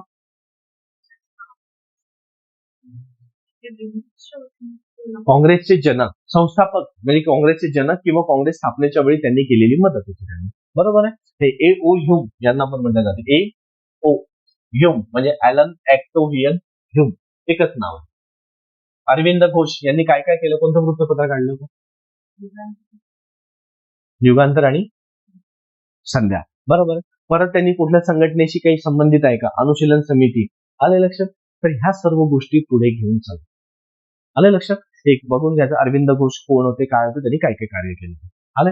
एक त्यानंतर लक्षात घ्यायचं पुढे की व्हॅलेंटाईन चिरोल जर म्हटलं तर लक्षात घ्यायचं टिळकांना, बरोबर. त्यांनी असंतोषाचे जनक म्हटलं, बरोबर. नाही लक्षात आलं तर व्हॅलेंटाईन तरी लक्षात ठेवा.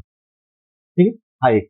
त्यानंतर येतोय गोपाळ गणेश आगरकर, सुधारक, बरोबर. परत तो काल मुद्दा डिस्कस केला तोच, लोकमान्य टिळक आणि त्यांच्यासोबत केसरी आणि मराठाचं ते काम बघायचे आणि त्यासोबतच त्यांनी पुढे वाद झाला आणि स्वतःचं सुधारक हे वृत्तपत्र काढलं. तर त्याच्यासोबत परत तिन्ही वृत्तपत्रांशी त्यांचा संबंध होता. वराड समाचार, पुन्हा सुधारक आणि तिसरं कालच्याच पेपरमध्ये केसरी. आले लक्षात. अशा तिघांसोबत त्यांचा संबंध होता आणि ती विचारलेलं आहे. जो पुढे आणि यंदा गोपाळ गणेश आगरकर 11वीच्या पुस्तकात दिलेलं आहे, पूर्ण वाचून घ्या व्यवस्थित. हा. त्यानंतर राष्ट्रीय शिक्षण परिषदेची स्थापना कधी झाली होती? दिलाय ना लिहू, कधी झाली? नोट्स मध्ये दिलेलंच आहे तारीख, बरोबर. बघून घ्याल. राष्ट्रीय शिक्षण परिषदेची म्हणजे स्थापना कधी झाली, काय झालं, त्यांचा उद्देश काय होता, कुशिकल त्याच्या स्थापनेमध्ये कोणी सहभागी होतं का, किंवा त्यांना कोणी मदत केली आहे का, काय केली, आलं लक्षात. त्यासोबत मला पुढे गव्हर्नर बोल. आता येतो आपण हे कायदे, लक्षात. हे कायदे कोणत्या कायद्याने गव्हर्नर जनरल हा व्हॉइसरॉय बनला किंवा ओळखला जाऊ लागला? याच्यामध्ये बघा, आता तुम्हाला जे तुम्ही जे कायदे बघितले आहे ना, रेग्युलेटिंग ऍक्ट, आता याच्यामध्ये हा एकच नाही तर 3-4 मुद्दे येतात. गव्हर्नर जनरल हा बंगालचा गव्हर्नर झाला, बरोबर आहे. बंगालचा गव्हर्नर जनरल हा भारताचा गव्हर्नर जनरल झाला आणि भारताचा गव्हर्नर जनरल हा पुढे व्हॉइसरॉय म्हणून ओळखला जाऊ लागला. असे चारही कायद्यांनी पुढे पुढे गेलेले आहेत. आलं लक्षात. मग तुम्हाला रेग्युलेटिंग ऍक्ट 1773 ते, बरोबर आहे, तुम्हाला कधीपर्यंत 1858च्या कायद्यापर्यंत, म्हणजेच काय 1858 1853 पर्यंत व्यवस्थित फक्त वाचा आणि त्यातले जे महत्वाचे मुद्दे आहेत त्यावरती, कारण तुम्हाला सर्वोच्च न्यायालयाची स्थापना विचारलेली आहे. त्यावेळेस फेडरल कोर्ट स्थापन झाले 1774 कलकत्ता येथे, बरोबर आहे, 1773च्या कायद्याने. त्याच्यानंतर 1700 पुढे गेल्यानंतर म्हटलं तुम्हाला तर परत तुम्हाला विचारलं 1813च्या कायद्यावरती आहे, बरोबर आहे, की चीननी व्यापाराची, बघा व्यापार जो असतो ना, ब्रिटिशांनी चीनची व्यापाराची मक्तेदारी ठेवली, बाकी सर्वांना ओपन केलेले. आलं लक्षात. तर तुम्ही या शिक्षणासाठी 1 लाख रुपये, त्याची 1 लाख वरून 10 लाख रुपये करण्यात आली पुढच्या कायद्यामध्ये. आलंय. त्याच्यानंतर परत त्यांनी काय केलेलं होतं की सर्व उच्च न्यायालयाची स्थापना सुद्धा 1861च्या कायद्याने करण्यात आलेली, बरोबर आहे. मग कुठे झालेले उच्च न्यायालय? भारतामध्ये पहिल्यांदा 3 ते, त्याच्यानंतर 1858 म्हणजे 1853च्या कायद्यानुसार 1857ला पुढे जर बघितलं तर 3 विद्यापीठ सुद्धा स्थापन करण्यात आलेले, क्रमाने उच्च न्यायालय आणि विद्यापीठ हे क्रमाने आलेले. एक क्रमाची तारीख लक्षात ठेवून घ्या व्यवस्थित, बरोबर आहे. आलं लक्षात. अरे खंडपीठ का उच्च न्यायालय? खंडपीठ नाही, उच्च न्यायालय म्हणत आहे मी तुम्हाला. हे बरोबर आलं मुद्दा. त्याच्यानंतर लक्षात घ्यायचं की ह्या रेग्युलेटिंग ऍक्ट नुसार पुढे काय काय करण्यात आलेल्या महत्वाच्या घटना हे सुद्धा करून ठेवण्यात येईल. कारण एक तर यावरती प्रश्न कसा तयार होऊ शकतो, एकतर जोड्या लावा होता ना रे. आता जोड्या लावा प्रश्न म्हटलं तर कसा म्हणतो, इकडे कायदा देईल बरोबर आहे. इकडे त्यांची तरतूद दिन महत्वाची घटना. कोणती घटना कोणत्या कायद्यामध्ये झालेली आहे असाही प्रश्न तयार होतो. किंवा तुम्हाला असाही प्रश्न विचारू शकतो. मग आता तुम्हाला 1919चा कायदा, कोणता कायदा आहे? मॉन्टेग्यू चेम्स कोड. त्यांना काय झालेलं होतं, त्यामध्ये कशी कशी तरतूद करण्यात आलेली आहे, कोणाला स्वतंत्र मतदारसंघ देण्यात आला, काय आलेला आहे तुमच्याकडे एक. त्यानंतर लक्षात घ्यायचा 1861चा कायदा. हा काय म्हणतो, भारतीय परिषद हा कायदा पहिला आलेला आहे. पहिला भारतीय परिषद कायदा. मग याच्यानुसार खऱ्या अर्थाने ब्रिटिश सत्ते. आता हे भारतीय परिषद कायदा म्हटलं, याच्या आधी 1858ला राणीने आपली सत्ता स्थापन केली.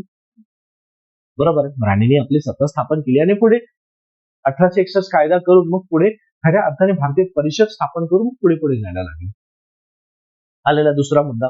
त्यानंतर लक्षात ठेवा 1957 हा तर मुद्दा बाजूला ठेवायचं काहीच नाही. 1858चा जो आता मुद्दा म्हटला मी तेच, की इथे त्यांनी राणी आली, राणीने आपला म्हणजे यालाच भारत सरकार कायदा, राणीचा जाहीरनामा, हो राणीचा जाहीरनामा भारतीय सरकार कायदा एवढंच म्हटलं जातं. आणि याच्या नंतरच मग खऱ्या अर्थाने 1861 बरोबर. 1909 म्हणजे याचा अर्थ लक्षात घ्या, कायदे व्यवस्थित करून घ्या. जे महत्वाचे कायदे, आणि हे तर रेग्युलेटिंग ऍक्ट करा, पण एक लक्षात घ्या, याच्यापेक्षा जास्त वेळ 1909चा कायदा, 19चा कायदा, 35चा कायदा, ह्या 3 कायद्यावरती थोडं जास्त वेळ द्या.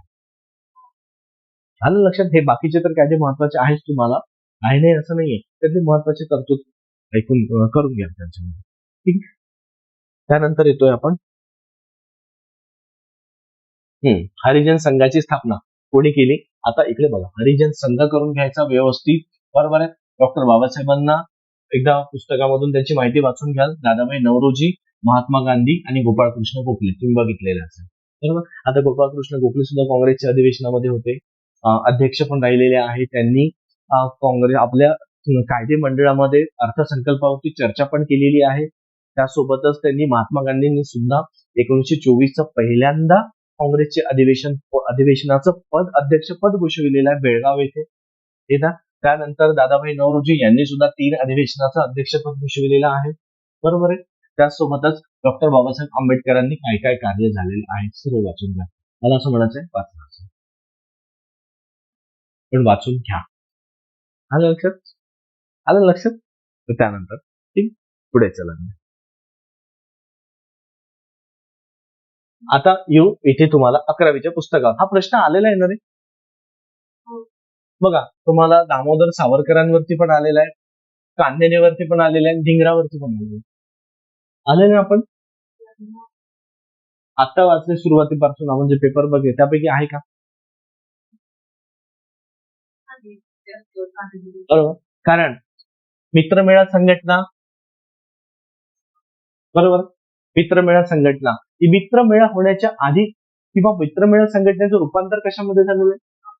अभिनव भारतमध्ये, नाशिक येथे, बरोबर आहे. एक स्वतः दामोदर सावरकर म्हणजे विनायक सावरकर आणि त्यांचे मित्र, त्या मित्र परिवारांनी स्थापन केलेली ती संघटना होती.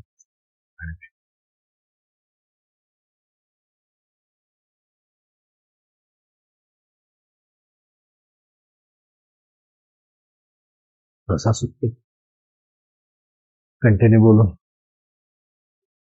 जो पुढे. कर्झन वायलीची हत्या कोणी केली मग? अरे पाठ करून टाका बरं, बरोबर आहे. हे बघा, इथे कोणाची हत्या झाली? नाशिकचा कलेक्टर जॅक्सन. नाही जॅक्सन आठवलं तर मायकल जॅक्सन लक्षात ठेवा, बरोबर आहे. कोणी केली असेल? कान्हेरेने. मायकल जॅक्सनला लक्षात ठेवा, ठीक आहे. त्यानंतर मित्रमेळा संघटना यांनी केली सावरकरांनी, आलं लक्षात. मग याचं रूपांतर तुम्हाला अभिनव भारतमध्ये दिसतं. आणि अभिनव भारतची स्थापना कोणत्या वर्षी झाली? 1904 ला. मित्रमेळा 1900 ला, म्हणजे तिथून त्याचं रूपांतर करण्यात आलेलं आहे, ठीक आहे. आनंद लक्ष्मण कान्हेरे, बरोबर, यांनी कुठे घातल्या? यांनी गोळ्या घातलेल्या त्याला. पण एका लक्षात आलं का तुम्हाला, एका व्यक्तीने, मराठी माणसाने लंडन मध्ये जाऊन गोळ्या घातल्या, कुणाला घातल्या होतं आठवलं का? राऊलेट करा, जालियनवाला बाग हत्याकांडाचा तो निर्दोष होता अधिकारी जनरल डायरला, आलं लक्षात. त्याला बघा निर्दोष सोडण्यात आलेलं होतं, बरोबर. तर त्या निर्दोष सोडल्यानंतर त्याला राग म्हणून मराठी व्यक्ती होता तो. मराठी व्यक्तींनी जाऊन, बरोबर, कोण होता? उधम सिंग. मूवी आहे ना त्यांच्या, विक्की कौशल, विक्कीच ना, कॅटरीनाचे पतिदेव त्यांनी केले. त्यांनी केलं म्हणजे म्हणजे त्यांनी जे त्यांचं कॅरेक्टर केलंय ना, बरोबर, तर ते, तर लक्षात घ्या. तेच मुद्दा येतो. त्यांनी उधम सिंग आहे ना, मूवी आहे उधम सिंग होते. त्यांनी तिथे जाऊन गोळ्या घातल्या, लक्षात ठेवा. कारण जो रौलेट कायदा लागू झाला त्याच्या विरोधामध्ये जालियनवाला बाग हत्याकांड झालं. बाग हत्याकांडच्या ज्यांनी ऑर्डर दिलेला होता, ज्यांच्यामुळे हजारो लोक मृत्युमुखी पडले, तो व्यक्ती निर्दोष निघाला त्यामध्ये. आणि मग इतक्या लोकांचा बळी घेऊन जर निर्दोष होतो, मग तो मनातला राग तिथे गेला, तिथे जाऊन त्याला संपवला तो राग. आलं? लक्षात ठेवा. म्हणजे मराठी तुम्हाला येऊ शकतो. आता इथे बघा, लक्ष्मण कान्हेर यांनी संपवलेलं आहे, बरोबर आहे. चापेकर बंधूंनी एका ब्रिटिश अधिकाऱ्यांना संपवलेलं आहे, 2 झालेलं. त्याच्यानंतर ज्या ज्या व्यक्तींनी, मराठी माणसांनी जर त्यांना उदर जोड्या लावा प्रश्न तयार होऊ शकतो. कोणी कोणाची हत्या केली, उधम सिंग ते नाव येणार नाही का त्यामध्ये? आलं का लक्षात? बरोबर ना? आलं जो पुढे.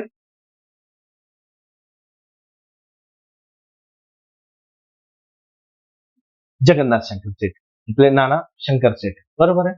मग यांनी मुंबईचे शिल्पकार पण आहे. त्यांनी कुठल्याही संघटनेशी काम केलेलं आहे ते. त्यांनी परत सतीबंदी चळवळीशी सुद्धा पुढाकार घेतलेला आहे. आणि त्यानंतर परत रेल्वे आणण्यासाठी लॉर्ड एल्फिन्स्टन सोबत खऱ्या अर्थाने त्यांनी महाराष्ट्रामध्ये किंवा मुंबईमध्ये जर लागू करण्यासाठी त्यांनी ओढून आणली आहे रेल्वे, की इथे करा, तर ते आणलं, बरोबर. म्हणून आजही इतिहासामध्ये मुंबईचं नाव कोणी मिटवू शकत नाही, पहिली रेल्वे आणण्याचं. त्याला बोरी बंदर म्हणजेच बोरिवली आजचं, बरोबर आहे.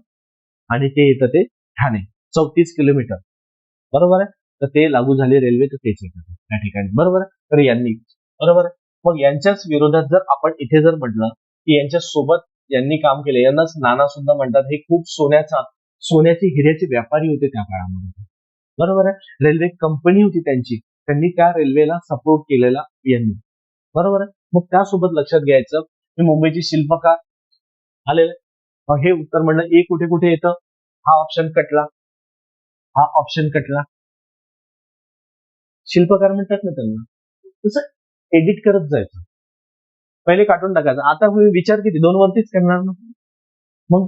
आणि जरी नाही आलं नाही, कारण 2 वरती म्हटलं तर गांधी ते तुक्का मारतो म्हटलं तरी सोपं जातं. आलं का?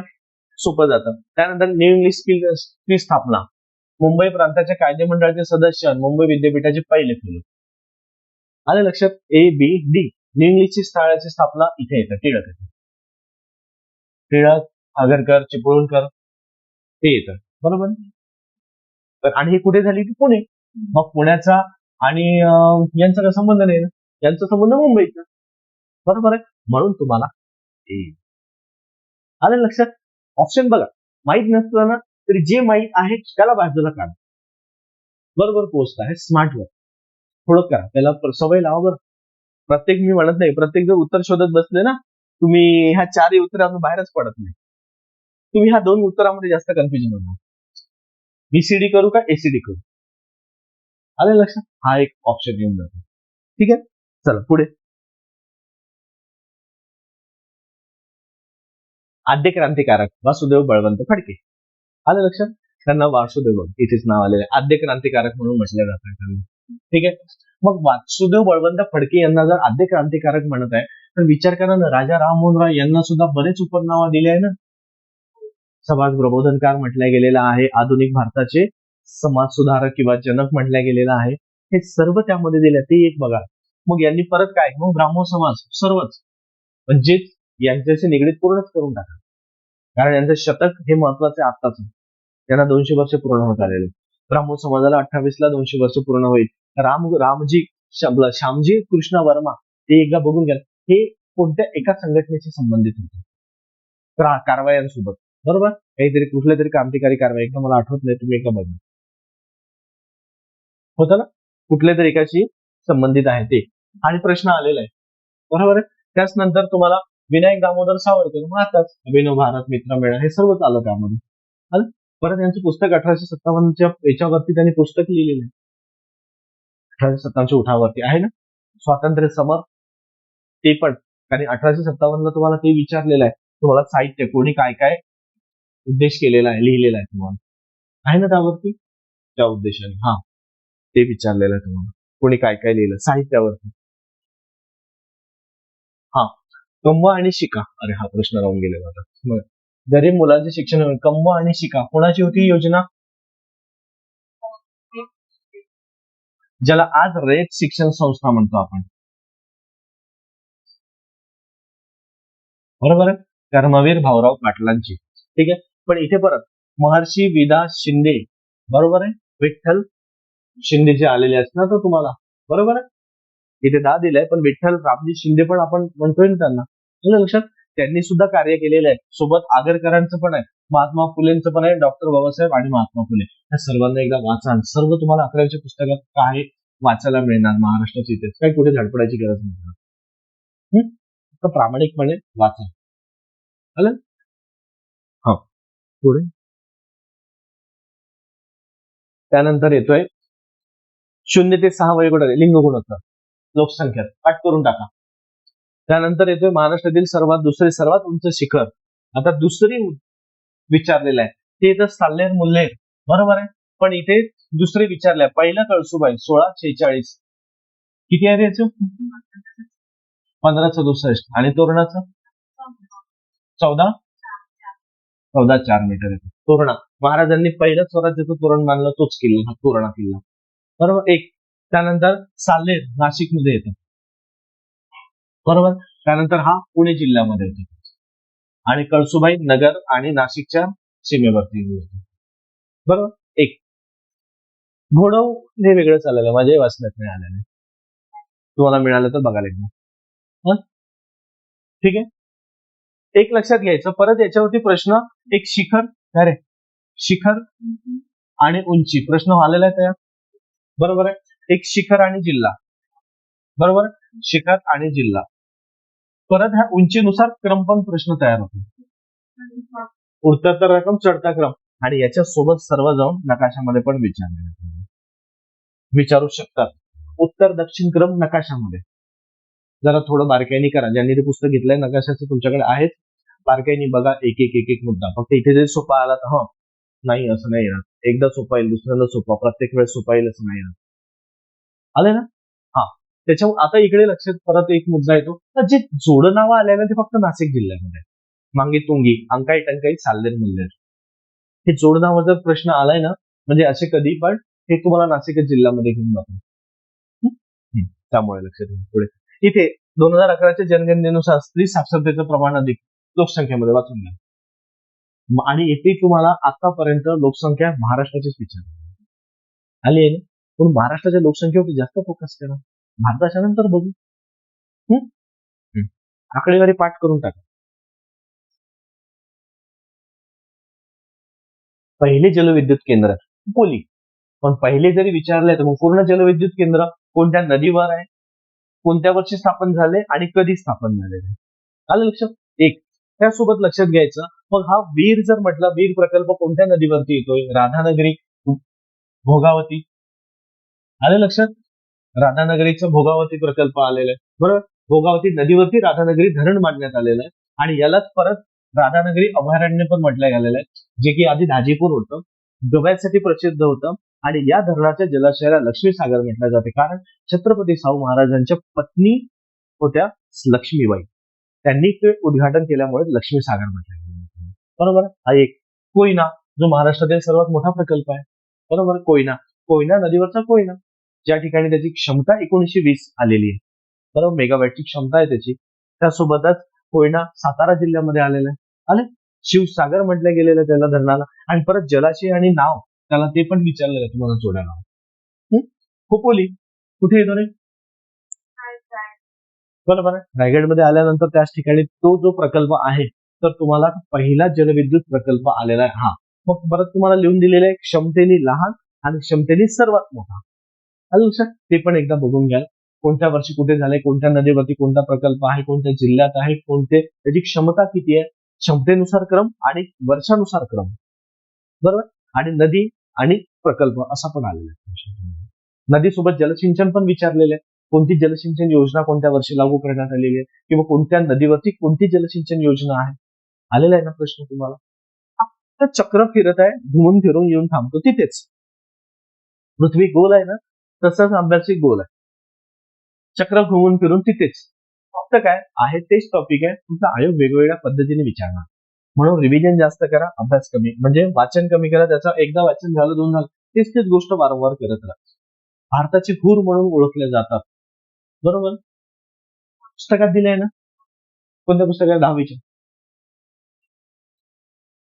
भारताचे हूर म्हणून ओळखले जातात. आय स्टेट बोर्ड मध्ये दिलेलं आहे तुम्हाला. 10वीच्या पुस्तकात आहे, एकदा बघा. तुमच्या याच्यात लिहिलं आहे ना, बरोबर. नोट्स मध्ये लिहिलं आहे तुम्ही, प्रश्न मागच्या मुद्द्यामध्ये लिहिलेला आहे तुम्ही. ठीक आहे, 10वीच्या पुस्तकामध्ये दिलं, एकदा बघून घ्या कोणत्या भागाला म्हटलं जातं. त्याचसोबत प्रकल्प आलेला आता आपण जो डिस्कस केला तोच. बरोबर आहे. एक म्हणजे ते नकाशानुसार पण करून घ्या. अभयारण्य, कोणतं अभयारण्य कुठे आलेलं आहे? हा एक. जो पुढे हा लोकसंख्या परत आलेला. लोकसंख्येवरती 3-4 प्रश्न. एका पेपरला 2-3 प्रश्न लोकसंख्येवरती आहेत प्रश्न. पाठ करून टाका, ते जे दिले आहे तुम्हाला. त्यानंतर हे वार्षिक पर्जन्यानुसार अचूक उतरता क्रम. अचूक म्हणजेच काय इथे लक्षात घ्यायचं, करेक्ट. आलं लक्षात? अचूक म्हणजे जो तुम्हाला करेक्ट. आणि उतरता क्रम म्हणजे याचा अर्थ जास्त करून कमी कडे असेल ना. उतरतो आपण कुठून? वरून खाली, खालून वरती उतरतो. वरच्या पायरीवरून खालच्या पायरीवर होतो, जास्त करून कमीकडे असेल ना, म्हणजेच ते समजून घ्यायचं आहे. नाही लक्षात आलं ना, सरळ आपल्याला विचार, आपण चढतो कधी छोट्या पायरीवरून मोठ्या पायरीवर जातो, मोठ्या पायरीवरून खाली पायरीवर चढतो आपण? नाही. आपण चढताना पहिल्यांदाच पायरीवरती पाय देतो, म्हणजे ती पहिली पायरी म्हणजे लहान असते, म्हणजेच कमी करून जास्तकडे चढणं, उतरणं, वरून खाली उतरतो आपण डोंगरावरून. आलं लक्षात? मग जास्त करून कमीकडे उतरतो. हा एक मुद्दा. त्यानंतर लक्षात घ्या, आता पाऊस कुठे जास्त पडतो, मग जास्त करून कमीकडे येणार ना. मग आंबोली हे पहिला येणार, म्हणजे इथे ऑप्शन हा आधीच कटला. बरोबर आहे. जास्त ते कमी असणार. मग आता हे 3 आलेले आहे तुम्हाला. मग आता आंबोली, महाबळेश्वर हे तुम्हाला एक परत लक्षात घ्या. हा तर क्रम दिलेला आहे, आणि हे ठिकाण आणि तुम्हाला टक्केवारी मिली पण विचारलेलं आहे. आकडेवारीमध्ये किती मिली, किती पाऊस पडतो, मिली किंवा सेंटीमीटर आहे ना. बरोबर आहे. तो सुद्धा किती पाऊस पडतो ते पण विचारलेला आहे, आणि तुम्हाला मी दिला आहे. बरोबर. यानुसार व्यवस्थित क्रम लक्षात घ्या. आहे म्हणजे काय उत्तर दिलेलं आहे, तुमच्यानुसार काय आहे त्याचं उत्तर काय असायला पाहिजे. बरोबर आहे. सेकंड, कारण लक्षात घ्या, आंबोली नंतर जर उंच, सरळ सोपं लक्षात घ्यायचं, ज्या उंचावर जास्त पाऊस जास्त, उंची कमी पाऊस कमी. बरोबर. मग आता आंबोली तर आहे सर्वाधिक पावसाचं ठिकाण. महाबळेश्वरची उंची किती येणार, आपण परवा बघितली होती, 1438 उंची आहे. मग ह्या उंचीनुसार म्हटलं तर माथेरान कमी आहे ना, आणि लोणावळा कमी आहे. आलं लक्षात? जास्त करून कमीकडे आलेला आहे तुम्हाला, मग तो भाग लक्षात समजला. आता साधं लॉजिकली नाही लक्षात आलं ना, उंचीनुसार बघायचं. जिथे उंची जास्त आहे तिथे पाऊस जास्त, जिथे पाऊस जास्त तिथे जंगल जास्त. प्रदेशात कंटाळा आला ना, थोडा वेळ आहे ना. आता बघा, ग्रामीण भागातील वसाहती कोणत्या प्रकारच्या आहेत, हा प्रश्न कमी आलेला आहे. बरोबर. हे 1-2दाच प्रश्न विचारलेला असतो, त्याच्यामुळे याला एवढंच वाचून घ्यायचं. आणि हा मुद्दा स्टेट बोर्ड मध्ये दिलेला आहे. कोणत्या आहे? लोकसंख्येच्या नोट्स मध्ये मी दिलेला आहे, आणि परत एक स्टेट बोर्ड मध्ये पण दिलेला आहे त्यांनी मुद्दा. 7वी आहे का? हा, 7वीच्या. हा, नवीन चित्र काढून दिलेलं आहे, वस्त्यांची चित्र दिलेलं आहे काढून, रेषाकृती, आयताकृती, बरं विखुरलेलं त्यांनी दिलेलं आहे. बरोबर. पुढे चला. मेळघाट व्याघ्र प्रकल्प, संरक्षित क्षेत्र, म्हणजे त्यालाच आधी आपण बुगामल म्हणायचं ना. बुगामल हा जो क्षेत्र आलेला आहे, बरोबर.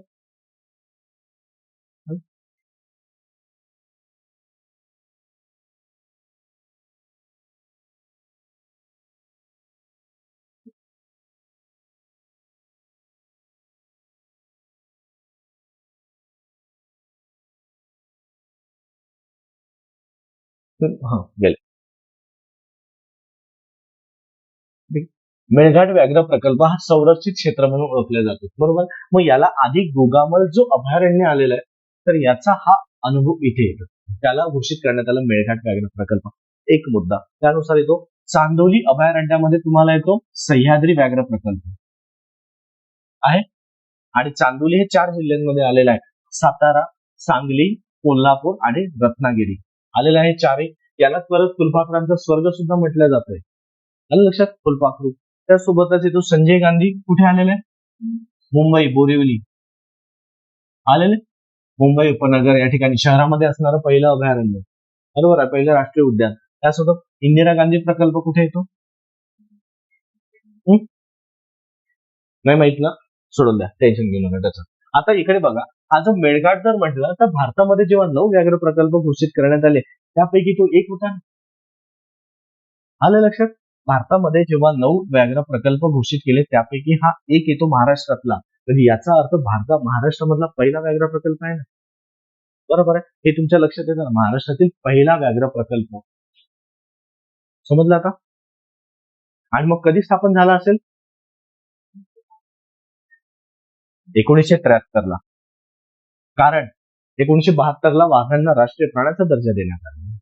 मग जो वाघ राष्ट्रीय प्राण्याचा दर्जा दिला त्याला राष्ट्रीय प्राणी म्हणून घोषित केला. वाघाला राहण्यासाठी घर तर पाहिजे, म्हणून त्यांनी भारतामध्ये 9 व्याघ्र प्रकल्प जाहीर केले. आणि तो काळ होता इंदिरा गांधींचा, बरोबर आहे. त्यांनी समिती नेमली ती कैलास सांगला आणि त्या समितीच्या अहवालानुसार तो मुद्दा आलेला असेल.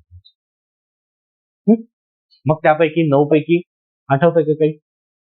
जिम कॉर्बेट हा भारतातील पहिला आणि मेळघाट हा महाराष्ट्रातील पहिला, बरोबर. त्यासोबत मानस येतं अभयारण्य, जिकडे आसाम मध्ये आहे, बरोबर आहे. त्यानंतर सुंदरबन पण येतो, पन्ना पण येतोय, बरोबर आहे. रणथंबोर.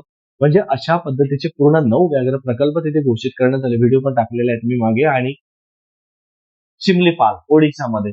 आणि सिमलीपालला तर आता परत तुम्हाला मेलॅनिनचं प्रमाण जास्त असणारे 10 वाघ वेगळे आढळलेले, की ज्याच्यामध्ये मेलॅनिनचं प्रमाण जास्त आहे, की ज्यांच्या काळ्या पट्ट्याचं प्रमाण जास्त आहे त्या वाघांना. तसे जो काळा माणूस राहतो त्याची स्किन जास्त डार्क, तेवढं त्यात मेलॅनिनचं प्रमाण जास्त आहे, इन्क्लुडिंग मी आल्सो, बरोबर आहे. की त्याच्यामध्ये आणि जो गोरा माणूस असेल त्याचं मेलॅनिनचं प्रमाण कमी असणार, बरोबर आहे. तेच आलं लक्षात. म्हणजे याचा अर्थ दक्षिण भारतातले काळे आहेत त्यांच्या तो जास्तच आहे, बरोबर आहे. दक्षिण आफ्रिकेचे असेल त्याच्यातही जास्त आहे, ठीक आहे. म्हणजे तो काळा माणूस तो रंग न बदलणारा असतो, काही पण नावा न बदलणारा असतो ना. बदलतं का माणसाचं? बदलतं का? काळा तो काळा, देवाने जसं दिलं तसं आहे. चला बघा पुढे आलं लक्षात. का हा तुम्ही म्हणाल बदल, काही माणूस मेकअप नाही आणि त्यांनी बदलते, तात्पुरता असतो, तात्पुरता. खरा चेहरा पाणी धुतल्यानंतर बघायचं, दिसतं बाहेर, त्याच्यामुळे लक्षात घ्या. ते ज्यांचे असं सुखाचे दिवस आले थोडा फेअरनेस वाढतो, थोडा समाधान दिसतं, बाकी नाही दिसत. आलं लक्षात. बघा विल्सन धरण आणि ऑर्थर सरोवर म्हणून ओळखलं जातं. आलं लक्षात. म्हणजे इथे काय, आता अप्पर वर्धा धरण बघा ना, विल्सन धरण हे कुणाला म्हटलं जातं? कोणत्या धरणाला? भंडारदरा. आता भंडारदरा म्हटलं तर कोणत्या नदीवर आहे रे? प्रवरा नदीवर. प्रवरा कोणाची उपनदी आहे? गोदावरीची उपनदी. आणि प्रवरेला परत काय म्हणतो आपण? अमृत वाहिनी. आलं लक्षात. अमृत वाहिनी म्हटलं जातं तिला. परत याच नदीवरती परत तुम्हाला एक रंधा धबधबा पण आहे, बरोबर. रंधा धबधबा, रंधा. त्याचनंतर लोअर वर्धा धरण आणि अप्पर वर्धा धरण हे दोनही कोणत्या नदीवर आहेत? वर्धा नदीवरती. अप्पर वर्धा म्हणजेच काय, महाराष्ट्रामध्ये जशी ती नदी प्रवेश करते गाविलगड टेकड्यांमधून, बरोबर आहे. अमरावती जिल्ह्यामध्ये प्रवेशाच्या ठिकाणीच त्या ठिकाणी मोर्शी या तालुक्यामध्ये त्यांचं धरण आलेलं आहे. त्याला शिंबोरा धरण पण आपण म्हणतो. त्या जलाशयाला नल दमयंती सागर नाव देण्यात आलेलं आहे. ते वरच्या दिशेला आहे, आष्टीच्या उत्तरेला वरच्या बाजूला आहे, बरोबर. शिंबोरा धरण म्हणजे गाव असेल म्हणून त्याला शिंबोरा, पण त्याला अप्पर वर्धा कारण तो वरच्या बाजूला आहे. आणि आर्वी तालुक्यामध्ये लोअर वर्धा आहे, बरोबर. वर्धा नदीवरचे 2 धरण झाले. त्यानंतर उजनी धरण हे तुम्हाला भीमा नदीवरती आलेलं आहे, बरोबर आहे. यालाच आपण यशवंत सागर म्हटलं जातं, बरोबर. यशवंत सागर मग कुठे आलेलं असं? सोलापूर जिल्ह्यामध्ये आलेलं आहे. आणि भंडारदरा धरण कुठे आलेलं, ठीक आहे. जिथे कळसुबाईला वगैरे चढाई करतात ना, हरिश्चंद्रगडाच्या अलीकडेच तुम्हाला तो भाग आहे. आता ही प्रवरा नदी ज्या ठिकाणी गोदावरीला मिळते ते ठिकाण कुठलं आलेलं असेल? टोके, ज्याला नेवासेच्या बाजूला टोके हे ठिकाण आलेलं आहे. आणि टोके म्हणजे नेवासे म्हणतात संत ज्ञानेश्वर महाराजांचं जन्म ठिकाण म्हणता येईल, कर्मभूमी, की ज्या ठिकाणी रेड्याच्या तोंडातून 4 वेद वधवून घेतले म्हणजे बोलून घेतले, भिंत चालवली, बरोबर आहे. आणि ज्या ठिकाणी त्यांच्या आई वडिलांनी देहांत आपला म्हणजे जलसमाधी घेतली, इंद्रायणी नदीमध्ये. लक्षात. आणि आज त्यांची समाधी आहे ती आळंदी या ठिकाणी, बरोबर आहे. म्हणजे ते 4 भावंड, निवृत्ती, ज्ञानदेव, सोपान, मुक्ताबाई. मुक्ताबाई सर्वात लहान बहीण. लक्षात. तर हे 4 भावंड राहायचे एकत्र. आणि का त्रास? तर त्यांच्या आई वडिलांनी संन्यास घेतला म्हणून संन्यासाची मुलं म्हणून छळत होते सर, बरोबर. परत संसारिक, बरोबर आहे. कारण विठ्ठलाची भक्ती होती आणि पांडुरंगाची, बरोबर. तर त्यावेळेस त्यांनी देवानीच आज्ञा दिली की परत संसारामध्ये जा. संन्यासी जरी स्वीकारला पण नाही, संसारामध्येच संन्यास आहे, देवभक्ती म्हणून ते. आणि शेवटी काय, शेवटी परिस्थिती यांची कमी म्हणजे गरीब घराण्यामधून आलेले होते, मग उच्च वर्ग त्यांच्यावरती दबाव टाकायचे म्हणून तो त्यावरती आलेला तो मुद्दा. आलं लक्षात. तुम्ही आळंदीला जा, तुम्हाला देतो, तुम्हाला अनुभव येईल तिथे, सुंदर आहे आळंदी. चला पुढे बघा. भारतामध्ये जमिनीची धूप म्हटला तर कशामुळे होते? सरळ सरळ लक्षात घ्या. जमिनीची धूप हे मृदेचं संरक्षण न केल्यामुळे ती मृदा वाहून जाते. मग पूर्णांचा नाश केल्यामुळे, झाडांचा नाश केल्यामुळे पाणी वाहून जातं, माती वाहून जातं ना पाण्यासोबत, यासोबत. आणि अयोग्य पद्धतीने लागवड असेल तर ठीक आहे, त्याच ठिकाणी परत तुम्हाला जे भटक्या जमाती असतात ना, ते लोक येतात, तांडा उभा करतात त्या ठिकाणी, मग ते आपल्यामध्ये झाडांची कटाई करतात खूप वेगळ्या पद्धतीने. आलं लक्षात. मग झाडाची कटाई जेवढी पाहिजे तेवढी करतात, मग तिथेच राहणं, तिथेच त्यांची थोडीफार शेती करणं. पण जेव्हा जायचं राहतं तेव्हा ते जशीच्या तशी परिस्थिती नाही करू शकत. आलं लक्षात. तसंच टाकून निघून जातात. मग शेवटी त्या ठिकाणची मृदा, सुपीकता सर्व पाण्या पावसाद्वारे निघून जातात. लक्षात. मग अशा पद्धतीने त्यांच्यामुळे सुद्धा जमिनीची धूप वाढते. पुढे बघा. आसाम येथे खनिज तेलाचे दिग्बोई, बरोबर आहे. म्हणजे आसाममध्ये म्हटलं तर खनिज तेलाचे साठे उपलब्ध आहे. मग खनिज तेल म्हटलं आसाममध्ये कुठे असेल? ते दिग्बोई या ठिकाणी, बरोबर. इथे सुद्धा तुम्हाला प्रश्न आलेला आहे, दिग्बोई. आलं लक्षात. मग इथे लोहखनिजाचे साठे तुम्हाला कुठे आढळणार? झारखंड, छत्तीसगड मध्ये पण सुद्धा आढळतो, बरोबर आहे. झारखंड आणि छत्तीसगड. आलं लक्षात. एक. आणि दगडी कोळसा इथे सुद्धा तुम्हाला झारखंड आणि प्राणहितेचं खोरं, प्राणहिता नदी, वर्धा वैनगंगाचं खोरं, पूर्व विदर्भ आपण त्या भागात आलेलं दिसतंय. आलं लक्षात. मग यासोबतच लक्षात घ्यायचं, पुढे बघा आता. हा, ह्या डोंगर रांगा खाली बघितलं आपण, अशातला एक प्रश्न बघितलेला होता. बरं, सातपुडा पर्वत रांगेमध्ये तुम्हाला चिखलदरा हे ठिकाण आहे, पण कोणत्या डोंगर रांगेमध्ये येतं? गाविलगड. आणि एक प्रश्न परत आहे तुम्हाला की गाविलगड हे कोणत्या दिशेला आहे महाराष्ट्राच्या? आहे ना, पूर्वेला विचारलेलं आहे. सातपुडा म्हणजे पश्चिम ते पूर्व दिशेला येतात ना रे, पूर्वेला आहे.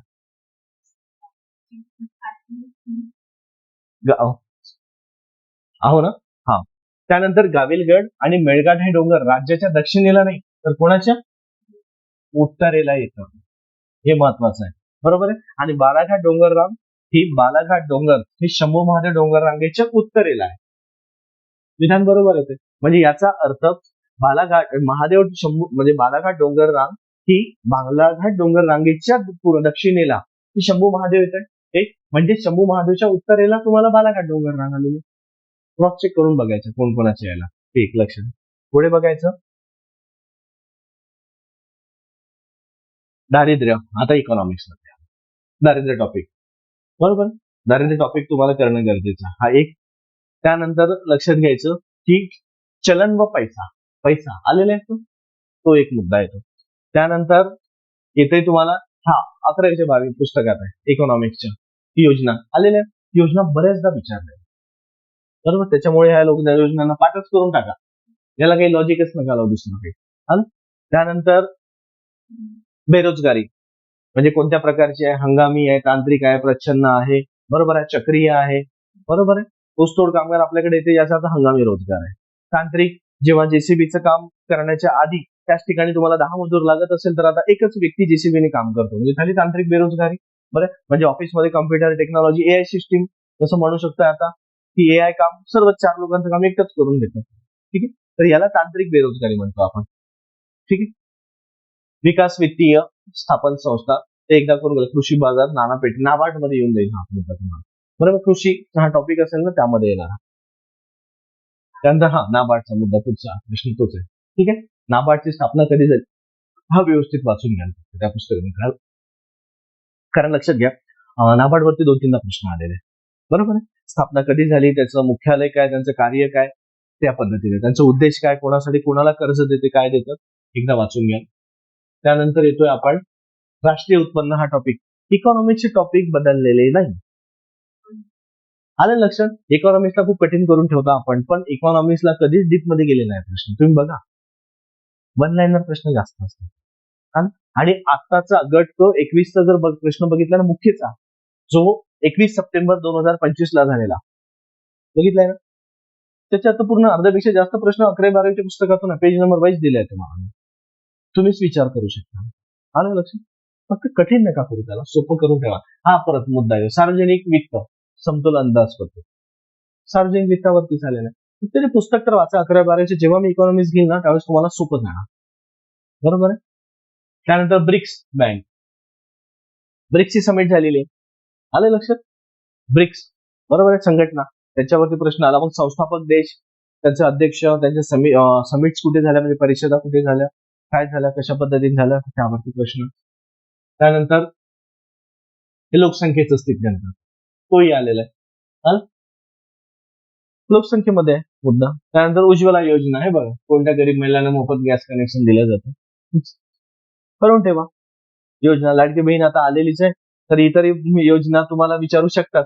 लाडकी बहीण नाही विचारणार, त्याचा विकासामध्ये कुठेच फायदा नाहीये. आलं लक्षात. त्याच्यामुळे लाडकी बहीण विचारतो तुम्हाला, इतर योजना कुठल्याही विचारू शकतात. मग भाग्यश्री आहे, माझी कन्या भाग्यश्री, बरोबर आहे. सौभाग्य ह्या योजना, आयकर उत्पन्न तुम्हाला, बरोबर आहे, गरिबी करण्यासाठी सुरू करण्यात परत ह्या योजना आल्या. आठकरा ह्या योजनांना सोडू नका, हक्काचे मार्क्स तुम्ही. आणि तेही बघा की कोणत्या योजनेला 100 वर्ष झालंय का, पूर्ण 50 वर्ष, 75 वर्ष काही आलंय का, बरोबर आहे. आणि त्याच्या वेळेस ते जास्त विचारू शकते. आलं लक्षात. म्हणजे त्या योजनेला नेमकं जास्त करण्याचा प्रयत्न. आलं लक्षात. पुढे झालं जागतिक व्यापार संघटना, म्हणजे हेच WTO. अर्थव्यवस्था प्रत्यक्ष अप्रत्यक्ष झालं सायन्स. विद्यार्थी मित्रांनो बघा, अशा पद्धतीने आपण हे सर्व पेपर हे बघण्याचा प्रयत्न केलेला आहे. आलं लक्षात. म्हणजे का बरं, तर कमीत कमी वेळामध्ये त्याला धावतं कशा पद्धतीने त्या पेपरवरती आपल्याला लक्ष देता येईल, प्रत्येक टॉपिक वरती कशा पद्धतीने नजर टाकता येईल, हाच एक प्रयत्न केलेला आहे. आणि तो प्रयत्न करत आहोत आपण. म्हणून प्रत्येकाने हाच विचार करायचा की याला छोटे छोटे जे मायक्रो पॉईंट आलेले आहेत ना, ते कशा पद्धतीने करता येईल आपल्याला, जे पाठ्यपुस्तकामधून आलेले आहे ते. म्हणून कुठलं काही पुस्तक वाचत बसू नका आता, हे तुमच्यासाठी फार महत्वाचं आहे. कारण तुम्ही आता जर विनाकारण कुठल्या पुस्तकांमध्ये गुंतले तर तुम्ही गुंतून जाणार, करू नका काही. आलं लक्षात. हा एक मुद्दा. दुसरा मुद्दा येतो की ज्या विद्यार्थ्यांनी, आता बघा हे मी देत राहणार आहे तुम्हाला, बरोबर, तर पेपरच्या आधी आता फार कमी दिवस राहिलेले आहेत. फक्त ही क्वेश्चन पेपर करा, जेवढं सांगतो तेवढं करा, तुम्हाला त्याचा फायदा नक्की होणार. एक फक्त एवढा प्रयत्न करा की ज्या विद्यार्थ्यांनी अजूनही चॅनलला सबस्क्राईब केलेलं नसेल त्यांनी नक्की सबस्क्राईब करा, बेल आयकॉनला प्रेस करा, म्हणजे सर्व व्हिडिओ तुमच्यापर्यंत पोहोचत राहणार आहे. आणि तुम्हाला व्हिडिओ हा कसा वाटतो, तुम्हाला खरंच तुम्हाला फायदा होत आहे का, हे नक्की कमेंट्समध्ये विद्यार्थी मित्रांनो सांगत चला किंवा तुमचं मत व्यक्त करा. कारण तुमच्या एका कमेंट्सनी एनर्जी येतं, की वाटतं की अजून एनर्जी येतं की अजून चांगलं काम करता येईल का, अजून तुमच्यापर्यंत काही पोहोचवता येईल का, एवढाच एक उद्देश असतो. आणि दुसरा म्हणजेच काय, या गोष्टी त्यांनी लक्षात घ्यायचं की, आणि शेअर पण करत चला. तुमचे जे मित्रमैत्रिणी आहे, गरीब विद्यार्थी, होतकरू विद्यार्थी की ज्यांना खरंच काही मिळत नाही, त्यांच्यासाठी तुम्ही सुद्धा पाऊल उचलण्याचा प्रयत्न करा. तुम्ही सुद्धा त्यांना देण्याचा प्रयत्न करा. कारण हे लक्षात घ्यायचं की तुम्हाला तो समजायला सोपं गेला पाहिजे. आलंय ना लक्षात. त्याच्यामुळे प्रत्येकाने लाईक करा, कमेंट्स पण करा, शेअर पण करा आणि सबस्क्राईब करून या चॅनलला. प्रत्येक व्हिडिओ येत खूप सपोर्ट करा विद्यार्थी मित्रांनो. तुमच्यापर्यंत तुम्हाला पोहोचवायचं आहे, तुमच्या ध्येयापर्यंत पोहोचायचं. कारण 2026 हे आपल्यासाठी सुवर्ण वर्ष म्हणून येत आहे. कारण महाराष्ट्र लोकसेवा आयोगामध्ये सर्व परीक्षा घेणार आहे आणि त्याच अनुषंगाने आपण सुद्धा संधीचा फायदा घेणं हे आपलं कर्तव्य आहे. म्हणून आता काही दिवसानंतर आपण लाईव्ह पण येत जाऊ. आता आपण 2026 ला आता युट्यूबला लाईव्ह येत जाऊ. म्हणून प्रत्येक विद्यार्थ्यांनी चॅनल सबस्क्राईब करा, लाईव्ह पण येत चला. आणि त्यासोबतच लक्षात घ्या की आपण एक नवीन बॅच सुरू करतोय आता 1 जानेवारी 2026 पासून ते निर्धार बॅच. तुम्ही अप्लिकेशन खाली दिसत असेल तुम्हाला. अप्लिकेशन प्रत्येकाने डाउनलोड करा आणि डाउनलोड केल्यानंतर त्यामध्ये निर्धार बॅच म्हणून दिलेली आहे. ती बॅच सुद्धा प्रत्येकाने जॉईन करण्याचा प्रयत्न करा.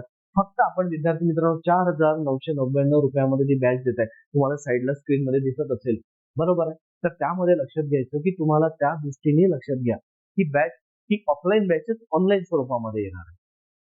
लाईव्ह आणि रेकॉर्डेड स्वरूपात राहणार आहे. म्हणून प्रत्येकाने जॉईन करा. आपल्या मित्रमैत्रिणींबंधू जॉईन करा. पहिल्या दिवसापासूनच सेशन सुरू होणार आहे.